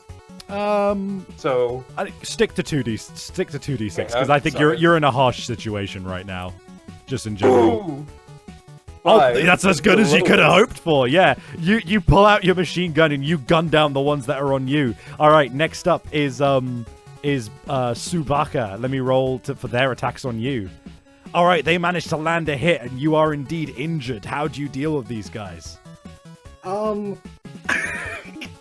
Yeah, I'm going to fire off my Mega Buster and my inaccurate shotgun at the same time. Okay. All right, you're injured, so take away 1, but give yourself 2. So roll. So that's 3, which would be reduced to 2. Roll 2 and take the higher. All right, sounds good. 2d6. You do so, but unfortunately, as you do blow them all away, there is this moment where some of the shells from the inaccurate shotgun, because it's so inaccurate, All Might and Beef Jerky roll to see who gets hit by the shotgun. Okay, Oh, so dear. both just roll a d6? Yeah, just roll 1d6, and whoever gets the lowest one is shot. Well, Oh, I thought we turned off friendly fire. You didn't Wait, use what? that code. 1 second, guys. Yeah. well, Alright, we have 30 lives. I assume record scratch. Well, you may be wondering, how did I get in this situation? Okay. Right, I'm back. Sorry. Yeah, you get hit by the shotgun, and you're gonna take a -1 to. You're gonna take -1d6 to whatever you do next. Beef Jerky. Youchie. They're coming at you. Ah, no. Yeah. Never mind. No, what and. What do you do? This is an and for you, or rather a but for you. So what do you do as they fucking eat shit in front of you? All right, well, so this is a but for me. Yeah. Okay. So it's in your favor, is what I'm saying. Yeah. Yeah. So as they try and flail towards me and just eat shit, firstly, to just keep them in place, I'm going to swing my stun chucks at them. Nice. And after I stun them and myself for a second, I will then grab them with my little raccoon paws and bada bing, bada munch them. Nice. Yeah, you do. You munch them, and you see that not only have you you would have gained health, but because you were on full health, you instead just gained points. You've regained your half honor that you lost. Perfect. You see, I'm doing better now. You see a little pop up like dialogue box of Cyan what's it called, Ocelot come up, and he goes and it and it's really muffled, and it's just like, you got boost power. Congratulations! Oh yeah. I got my honor back. Congratulations. Congratulations! You have beaten a great game. All right, and last of all Night, they attack you. Oh, they land a really solid hit. In fact, once again, they not only manage to grab you, but you see they start draining the lives out of you. Your 30 lives are draining at a rapid rate. What do you do? Okay, I want to use my cartoon being. They actually didn't get me, but rather a bomb that is dressed like me. Nice. You will be injured either way, but roll for it. Okay. How many dice? 2. I'll give you 2. Oh no, wait, because you're injured, just 1. Oh. Well, it's so the 2. That's a 2 then. So that unfortunately just doesn't happen. So you get drained right down to your last life. You thank God you had that Konami code though, but you're going into this final boss with only 1 chance, which is You're that ninja says to the GM. Think you're that ninja, you mean? very true. I'll give myself a negative ninja info card for that one. But right. So you all successfully clear the stage 2 and clear it, and you get to the end, and you see at the top you see boss approaching, and you see that it is the mini boss of this stage. He As the cutscene starts, you're that ninja just like takes his oversized weapon and stabs himself. That way he dies and is no longer injured, and then he respawns with 29 lives instead. Roll for that. Roll a d6. Roll for Sudoku. Roll for Sudoku. Right, so you don't so what happens is you take off a couple of your lives. You do end up on full hit points, but you've actually taken off like 10 of your lives because you didn't realize your stupidly oversized weapon was a level 3 death weapon. But unfortunately, as you respawn, you're started with your basic gear again, so you lose it again. Right, so Himself, and he's like, oh, I didn't think this through. He keeps dying because it's still stuck in him. Yeah, exactly. It's still Eventually clipping he into you. manages to pull it out. Right. No, you just need to move the hitbox. It's bigger than the sprite. The mini boss flips into screen. Do we have anything good for this? Let's see. Why not this one? Yeah, the boss flips into screen. He's got a ninja mask over his mouth, and you see, it can't be Masaka. All Night. He's wearing your old clan's colors. No. He looks to you, and then in bit crunched noises, he goes, It seems my brother and we've come to meet blows again. It's All Night's brother from the Desene clan. Brother! No! Fight me for my honor! And the fight starts. What you gotta do, guys? How do you approach this man? And do you want to use a ninja info cards to see what he's capable of? But I'm not gonna be the if it's only me, then I guess we won't. I don't care. It depends if everyone else wants to. Okay, so I tried doing this last time, but this time I feel like it's more pertinent. Could I use High Noon no Jutsu so this is just an All Night versus his brother fight, but make it so that he has a little bit of a buff? Would that work? Or no? Yeah, you know what? If everyone's willing to, we could just turn this into just like all nights, just an all night one. No, you want to know what it is? It's a fighting game like Skullgirl style, like where his like, I don't know, what's the term in fighting games when you like another character comes out and does like a short, like an assist. Assist, yeah. Where is it assist? You all become Tobias's assists. Yeah, this is now Marvelous Capcom. All right, I like that, and I'll also give you this. So you all pop up into the top left corner as his assists, supers. And All Night, you see a little splash card goes underneath it as you spend one of the ninja info cards, and you see it's brother, and then it has a little tag at the bottom which says really good at flips. All right, All Night, how are you gonna defeat brother? Okay, so I'm gonna start this off with a flying kick that goes on for like 30 seconds. All right, well, roll that against his flip bonus to flip out of the way. So take 2d6 on your one, and I'll roll 2d6. Oh shit. Oh. Pretty good. Oh no! Oh, he flips out of the way, and not only does he flip out of the way, but he does a roundhouse kick, and you hear him go as he slams you to the ground. You lose. Well, you thought you would have lost your last life, but fortunately, all of the lives have transferred over from your assists into your pool. Yeah. So you do lose. What are you on currently? You're like on 20 plus another 30 and 30, so that's 70. Yeah. You get cross counted down to like. I'll just times a d6 by like 10, and you'll get that many taken away. All right, you lose 10 lives. But give me a second. You're on 60. All right, Carrot. Next up, what is your next counter? Well, actually, that was your attack, so now it's his attack. He's gonna run in. He's gonna do a flip, and he's gonna do a fuck it. He just does a Samus Aran screw jump. Ah, screw attack. Oh shit! Okay. All right, he nails into you. I'd like to try to counter that with shotgun from the side. Oh, is this shotgun? Hell yeah! Nice. Yeah, you just have access to everyone's abilities. Everyone, feel free to come in as assists on your own. By the way. No, yeah. So what do I roll for assist shotgun? Just 1d6. Roll. You know what? Roll.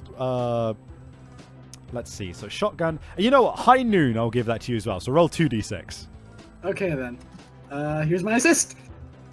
All right. That is enough to cancel out the and that was about to happen on that 6. So you see him just nail you for 1d6. We prevented a happy birthday. Can I do something myself to try and stop his attack just entirely? Yeah, sure, because he's about to lose another 20 lives. How do you do this?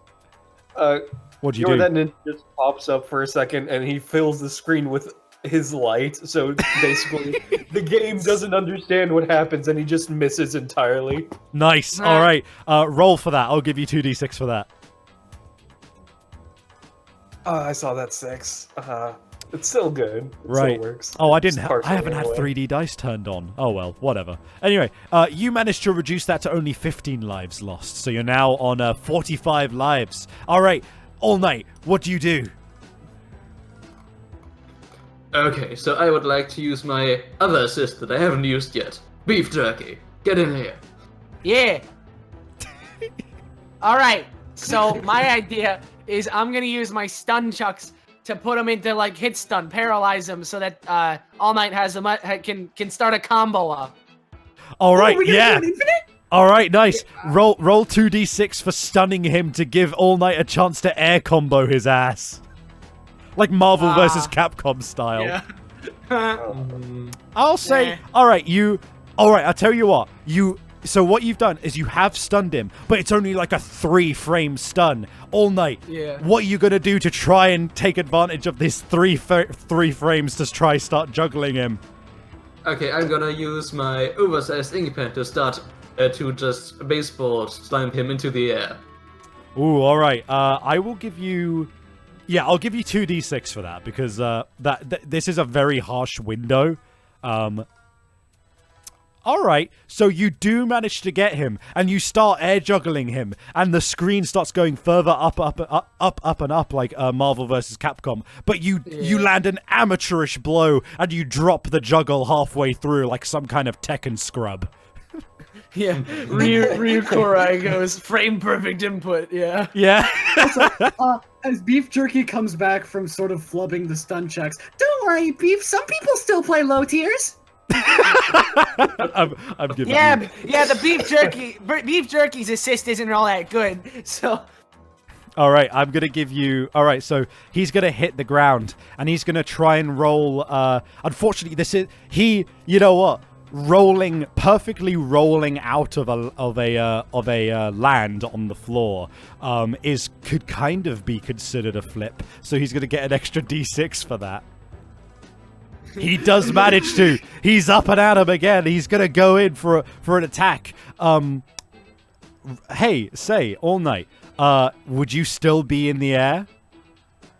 Oh yeah, definitely. I don't have enough animation cells to come back down just now. He looks up to you and he goes, it's time for an all-out attack. And he's gonna go and try and go in for an air juggle of his own.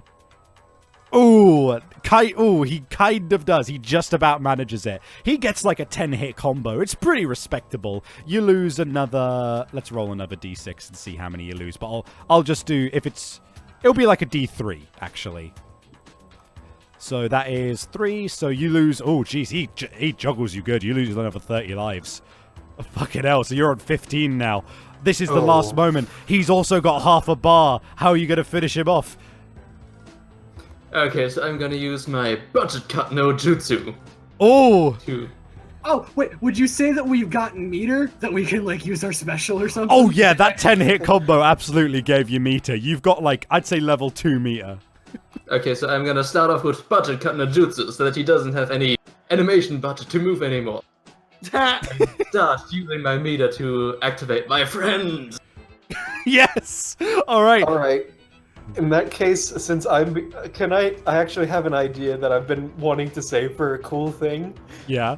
So I would like to use sound control no jutsu to turn on a crit theme, the crit theme essentially that I put in the first track section, to Nice. basically give him a damage boost at timer. Yeah, nice. All right, I'll tell you what, guys. Do if you spend another ninja info card, I will allow you to do another thing where you all roll 2d6 and add any doubles. Yes, Yeah. absolutely. Yeah, let's go for it. Also, for flavor, what Sue is going to do to add to this meter special is she still has the Eldritch Snakes from Azathoth that she's just going to sick on brother. Nice. Yeah, and then Beef Jerky's super is that he's gonna say a witty one-liner or something along the lines of, "It's time for you to hit the bricks," and then he's gonna call lightning down on the enemy. Nice. All right, everyone roll. 2d6. Yep, everyone roll 2d6 Oh and my add God. results. Oh, double 5s for me. Oh, for the one. Oh, fucking hell. We all. Oh, I got a Four 6. I got a 6. 1 6. All right, so you would take the highest one, so that's only... Ooh, so that's only going to be, what's it called? I'll say that's a yes and. So you all go in for this attack. Nice. Yeah, you all go in for this attack. You're that ninja slams down the boombox and starts playing the crit theme. There is like this legit, like you see sound waves all bouncing off of all of the walls and everything. Subaka suddenly lands on top of it. His boots suddenly overflowing with snakes as they go down into the speakers and get blasted forward. Beef Jerky suddenly landing behind All Night as it pans around them. You say, time for you to hit the bricks. Lightning strikes just as all of the snakes hit him as well. And All Night, what's the final blow? He is there, looking. He's on the rocks. Go for it. So while everybody else has been hitting him, All Night has been building a Gundam paper. Paper Gundam. Just a origami style samurai who hits him with a bigger sword. Hwah! Nice. And with that, hold on, 30 minutes at most. Okay, cool.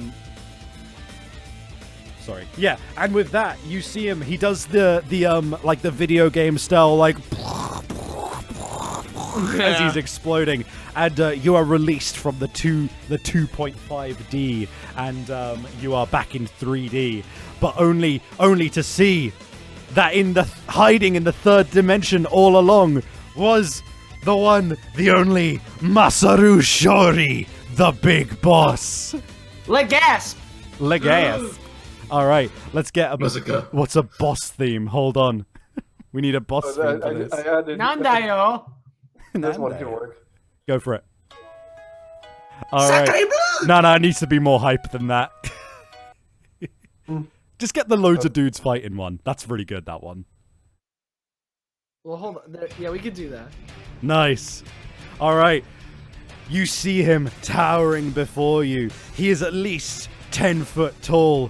He's got these huge hairy arms, a massive belly which seems 50% fat, 50% muscle. You see this huge mustache and big bushy beard. His eyebrows are constantly frowning with these, with like one of those samurai haircuts on top of him as well. Armor just rippling down him, except for on his chest where you see these buff pecs with hair running over them.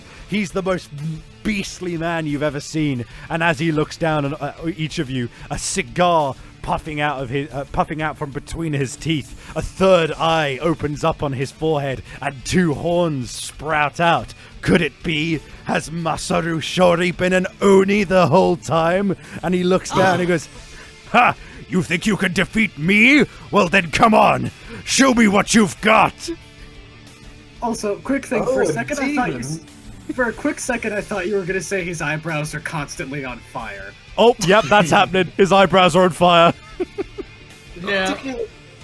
That would rise at least 1.5 ranks. Oh, this is excellent. I mean, I guess if that's what motivates you, we just gotta take this guy down. I mean, we came here for folding chairs. Like, I remember I've kind of lost track of the plot. As you say that, he goes, "Lost track of the plot or lost track of me?" And he suddenly starts blipping around the arena. He's impossibly fast for his size. You look to him, and you only have one word: hi. Hi means fast. He rolls 5d6 to attack you. Oh, you're so lucky. He just gets the one. Each of you all have 15 lives again somehow. He hits each of you for another 5 lives. You're all decked onto the floor, and you suddenly feel yourselves catch fire. What's your move? He's moving impossibly fast. Well, first, Beef Jerky's gonna screech out, seeing as how he's a raccoon on fire. And then secondly, in his fury, he's going to, like, seeing as how he's moving around so fast that he can't even be tracked, Beef Jerky's gonna just flail around his stun chucks in hopes to hit him, to stun him in the middle of his zipping around. All right. He's going real fast, so that's negatives, but you are using your stun chucks, which are pretty good for this. Tell you what, if you could come up with a cool one-liner right now, I'll give you dramatic lightning as a bonus. Oh, let's see. A dramatic one-liner. I just, all right. With all this fire, all this going on, we're going into overdrive. It's high voltage. Put on the generators, bump up your batteries and dynamos, because we're gonna try and put it into action here. Was that good enough for? The lightning round. I'll give you. Lightning round. There you go. I'll give you a ninja info card, but that was not good enough. So just roll 2d6. Yeah, roll d2. Yeah, I figured it wouldn't be enough, but it's okay. Yeah, I got a 4. That's okay. All right. Well, he's gonna roll because he's got Oni endurance. Okay. He manages to half some of the damage. What might have shocked him, he instead absorbs into his blubberous, muscular form. And he goes, "Is that the best you can do?" All right. Probably not. We need to use our shared gun so we can percept where this guy is going to teleport next. Actually, I have my own idea, so combining several things. I would like, first off, my oversized weapon is now imagine the Masamune times 2 in terms of length. Oh god. Nice. What are you doing with that? And then second off, basically because it's so long, since he's running around and so on, he can't. It's going to limit his space because it's so long that he's going to have less room. Nice. I do like that. Yeah. Because I'm a god, any weapon of mine is holy, so it would actually do even more against him. Oh, I like that. Give yourself 3d6, my man.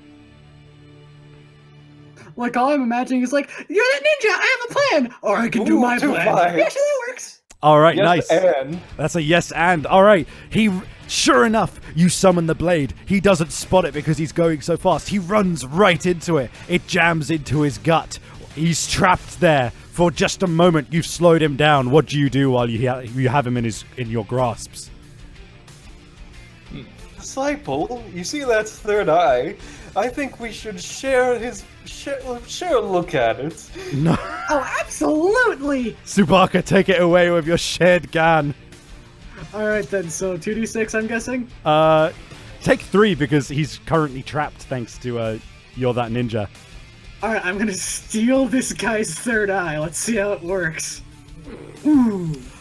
You go to grab the eye. You do jab into it, which means that he's no longer able to use it to go that fast anymore. However, you don't manage to take the eye. That much is certain.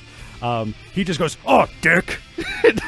And Tobias, what are you gonna do? What's All Might doing? Okay, I'm gonna use my paper to put it under him and draw a hole under him with my oversized ink pen. Nice. You know what? Take 3 for that for your cartoon physics and your pen, and because he's trapped. Nice. Ooh, nice. All right. Yeah. What do you do? What happens in addition to him falling into this hole? You run around him, Splatoon style. So, Splatoon style, running around him, just making that hole under him, and also, in that hole, there's spikes now. Ooh, nice. He drops in. He's gonna roll for his Oni endurance. All right. So that is a no and in terms of bad. So he actually drops into the hole and the spikes run through him. He is trapped in this hole. All he can do is just writhe. It takes him a moment. He is heavily damaged thanks to that. He goes, you think you can get the best of me? Take this! And he's going to do a Hellfire Blast now that it's his turn. That is only going to be a 3d6, though, because of his fuck-up. All right, so there is a Hellfire Blast, and he is currently hard to get to, but it doesn't hit any of you. All right, he is pinned. He is in a prime position to be struck at, but he's still looking relatively hardy. What do you all do? It's a good thing he announced his attack before he did it, so he could dodge out of the way in time. Yeah, exactly. Yeah. So he's in a spike hole now, right? Yeah, a flaming spike hole. A flaming spike hole. Well then, Beef Jerky is going to redeem himself, and actually taking the suggestion of Sylvia, or certainly Sylveon in the chat.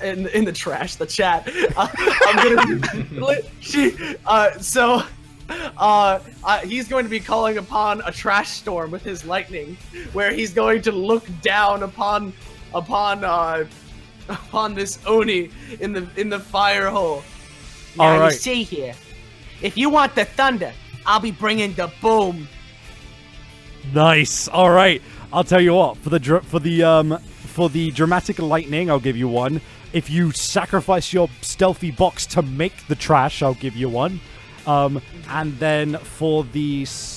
and then I'll give you one because there is currently a large upward draft going on. Wait, so take 4d6. Let's bring it all full circle.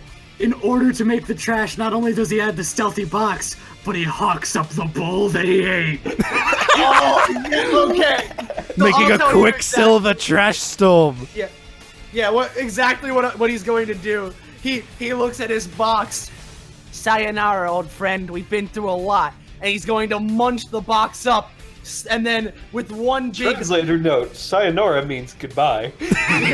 with one giant spit out, one last belch. He's gonna spit out all the pieces of the box, as well as all the bowls and memos he's eaten to contribute into the trash storm. So how many things do I gotta roll here? Roll fucking.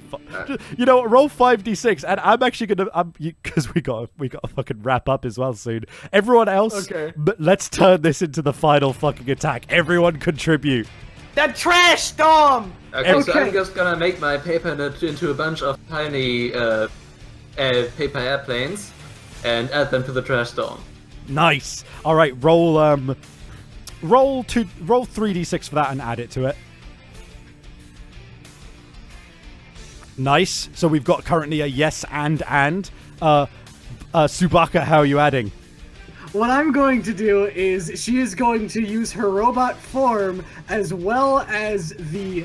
Oh, no, I have a perfect idea. So she's going to use her robot form and niche know-it-all to understand that that with all the trash and stuff going on, she can create a chemical reaction of deadly poison. Nice. All right. So I'll give you 2d6 for that. Not that great. All right, and you're that ninja. How are you adding to this? Oh, thank you, Beef Jerky. I've been looking for... We live in a feudal era. There's not many good recycling facilities. You're that ninja is just gonna throw away his broken boombox. All right, roll another 2d6 for that. Not quite. But you tell you what I will do is I'm going to dump in these last ninja info cards into there as well. So let's roll another 3d6 into that as well. You know what? Everyone, feel free to describe how you finish this guy off with the trash storm. Yeah. Well, I imagine that Beef Jerky's doing all of his ninjutsu hand motions as he calls these flaming cardboard box bowl and memo meteors down into the flaming pit, which is mixing with the flaming storm that was already started down there. Sue, while Beef Jerky is currently controlling this trash storm, is just doing a coup de grace of literally everything that's not a ninja. Fucking clowns, cowboys, sci-fi, whatever. Just everything that's not ninja into this fucking trash storm. As You're That Ninja throws away the box, he turns on one last track for good times. All Night uses his budget powers to bring all the budget into this final attack and make it look super pretty and awesome. Nice. I'm gonna throw in another 5 into there as well. Yeah, and as this all happens, sure enough, the trash storm grows ever just more and more intense. Each piece of trash is beautifully detailed in hand-painted ink kanji art, and each of you suddenly gain this high-level Blu-ray definition JoJo style. There's too many lines over all of your faces. All of a sudden, all of your gear, which had all been block color, suddenly has patterns all over them as you all take a pose. This final trash storm circling downwards, inwards, tightening downwards into this pit as you hear Masaru at the bottom. What is this? No, my only weakness, trash. Yeah, and eat it too. And with that, he goes, no! And it all starts piling into his mouth. He blows up bigger and bigger into a huge balloon as he suddenly bursts in a ball of flame.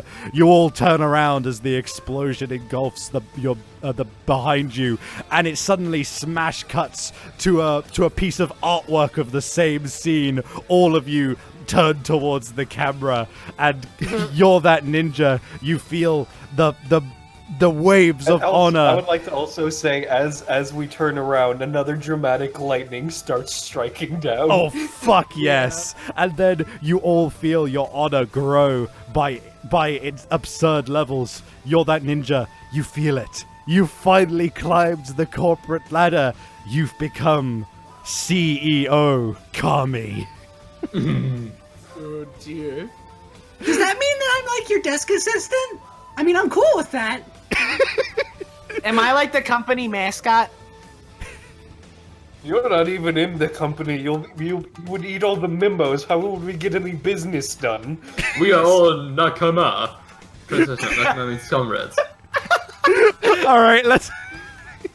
Yeah, you all come back to you come back to Sire Ocelot to see that for some reason he's dying in one of your arms because he's the mentor and he was meant to die. Yeah. And, You're That Ninja holds him in his arms. And I've been waiting to do this. He's actually drawing the last honor from Sire Ocelot. Yeah, he looks up and he's just like, with my final breath, I give to you my one and only honor. And then as you feel the honor pass into him, Ballast, this is so sad, play Despacito. No, don't. I was actually going to play one of this F to pay respect songs, but I can play Despacito if you want me to. No, go. You know what? We've done that meme. Go with the F to pay respects. Yeah, but as you feel the final, you feel the final honor leave him, sure enough, he coughs up a hairball and dies. Cyan, no! Defibrillators! Roll for defibrillators. He comes back to life and goes, and now that the budget's gone, the same scene repeats in black and white and just goes, and with that, I give you my one and only honor. And coughs up a second hairball. He's dead. No! Is the clan leader dies anyway? The defibrillators only work on a certain person once. Then they just stop for some reason. Oh, I know what to do. My stupidly oversized stun chucks. Roll 2d6. All right, a 6. You save him and keep the honor that he gave you. You are now the clan leader as well. You may rename the clan. What do you rename it? Well, I wonder what we're calling it. Ninja's disciples. Yeah. Yeah. Does this mean we're getting the second season? Yep. I Maybe, think someone doesn't know. maybe you will. The narrator says. It cuts to black. There is no season 2. End of session. Cut the music. It cuts to I'd black, like to- does it? My glows brightly says it doesn't. I'd like to point out, I don't know if we're getting like chill out music or whatever now, but before we end the stream, I'd like to point out that we never talked about our backstory. That is a fair point. We should have. Can Oh I my can I God. at least say very briefly what I was going to say was Beef Jerky's backstory? We'll get to that after I officially Yeah. say. Yes. And that was Freeform Ninjas, guys. Austin, are you gonna make a straw poll or something? Oh shit! Oh, I mean, I absolutely I can. need to. Yeah, Patronics, if I'll you do could it, handle that, yeah. I'll do that. Yeah. No, yeah. This was fun. I'm gonna be real. I actually might consider turning Sue into a real character at some point. I've got to find some place to have my CEO god somewhere, because you're that ninja is just a perfect level of asshole. No, yeah, he is. Cause like, what? As soon as somebody in the chat said, "Is Sue just a warlock?" Like, I'd totally love to play overly cheery, like 16-year-old girl warlock. That'd be fun. Sue was an absolute joy to play. Oh, that was real fun. But That was right. very fun. So, guys. oh, by the way, is the stream still up? It's loading for me. No, yeah, it started loading for me Do not too. know. I'm gonna refresh. No, yeah, it's good. It was just cutting out for a sec. Maybe the stream health went down. Oh yeah, there we go. It's back. Okay, right. Yeah. So, all right. I guess before we go ahead with backstories and fan art or whatever. If Actually, we have in any. chat, Todd is asking if it's dead. I think it's still dead. it's dead. It says you're offline. Oh, No. oh, it does say I'm offline. Shit. Oh, Should we go no. back on for like a quick second? Okay, that should be coming back online in a second. Okay then, but suffice it to say, like you guys were absolutely like a joy to play with. Like you guys were fantastic to build off of. And Tobias, I'm gonna say you were the MVP. Like I'm gonna be like All Night was real rad. All Night was Thank super you. rad as a character, as like an actually as a character. All Night and his like power set was super cool. Yeah. Patronics, have you got the straw poll? Oh yeah, sorry. Yes, I just. Sorry, the stream Yeah. died. By the way, guys, we're back. Yeah, I got the straw poll. I just wanted to. I was waiting for the stream to be back up, but I'll be posting the straw poll in the chat right there. All right. Right. Also, for the record, what I was saying before the stream cut off, I might consider turning Sue into a real character because I just like the idea of plucky warlock girl. That is. She was pretty cool, to be fair. Right. She was fun. Yeah, so we've got the straw poll. So I'm going to ask before we go ahead with anything else, I'm going to ask the players, what do you think of Freeform? I had fun. It was an amazing time. That was I'm a gonna good be time. real. I like it a little bit more than it's a very good one-shot. Like there are very few good like one-shot systems you can find. Like I've played Spell and Fate sometimes, but I think this is the best system for like I have nothing going on this weekend and people are free. Let's just run Freeform because it's funny and it's memorable and it has a little bit more meat on its bones. In terms of like what you can do, like it's very rules light. It really is. But once you have a good idea going and the ball starts like going down the hill, it's absolutely fantastic. Yeah, I personally find Freeform to be nice in that it has that extra bit of meat on it. Yeah, I was certainly not expecting to become a cartoon. Yeah, that was so crazy. Right, okay. As somebody who loves black and white cartoons, fucking All Night was great. Yeah. Thank you. We still Also, live? are we allowed to still vote live. for other characters or? Yeah, no? by all means, go for it. Yeah. Right, hold on. I'm going to see if we've We'll got give any my vote fan to art All real Night. quick. All Night definitely deserves it. I believe Live fan art. Oh my god, there is some We fucking do have cool some. stuff here. No, yeah, we have one of All Night, which is really. I love the one of All Night. It's fantastic. All Night's super good, and then And- I love the beef jerky one. No, yeah. I love For the All Night one, I especially love that it's like a realistic pen, so it's sort of the contrast between cartoon and actual real life item. Yeah. All right, Yeah. so let's do fan art before we go on to the straw poll. Other stuff. Yeah, I'm just gonna have to save this as a separate highlight, just saying like, oh, fan art for the session or whatever. It's Yeah, yeah. it's lame Also- that dropped, but whatever. Anyway, We're all right. currently out of time. The straw poll. Make sure you vote. Indeed. Right. So, first off, from Azure J, we've got an All Night, which is frankly fucking great. I love it. Mm-hmm. He's adorable. Oh, it's so cool. Right.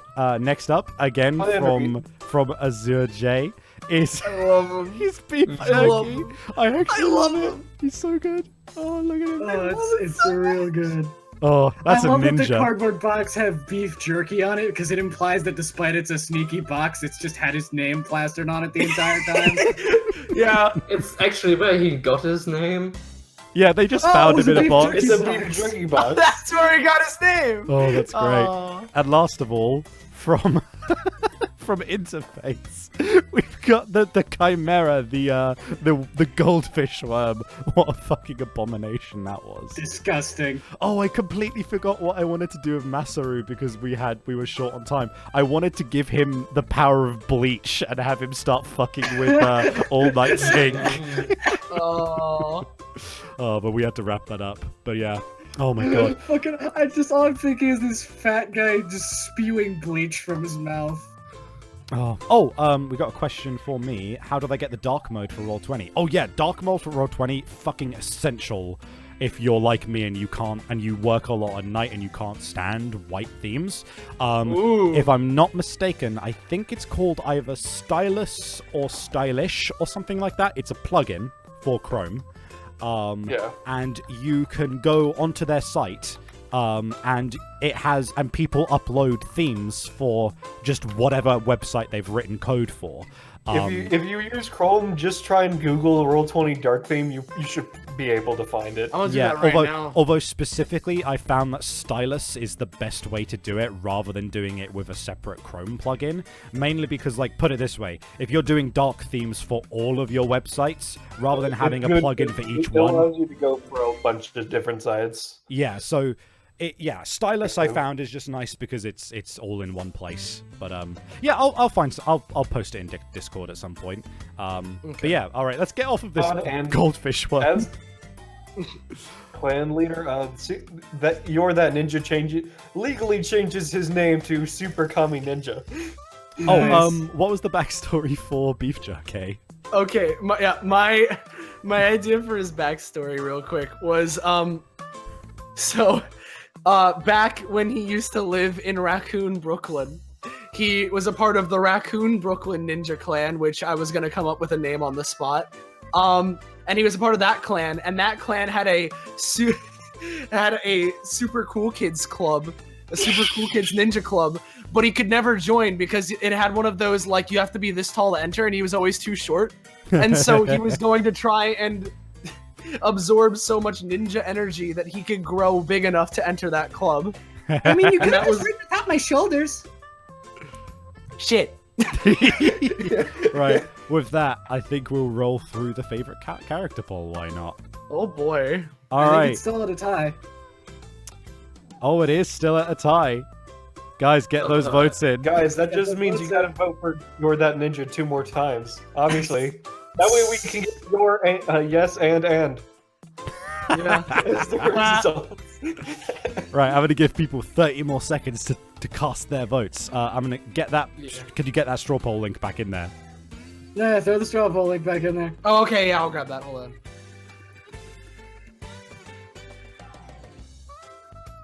And here is the link one more time.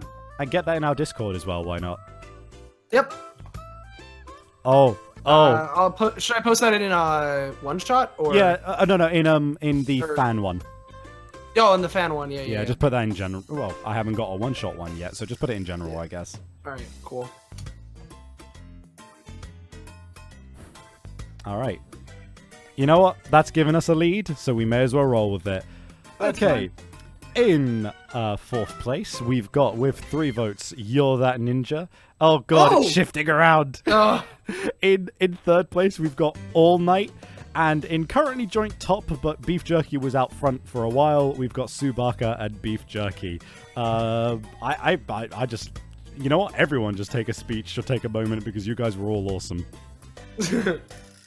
I'd like to thank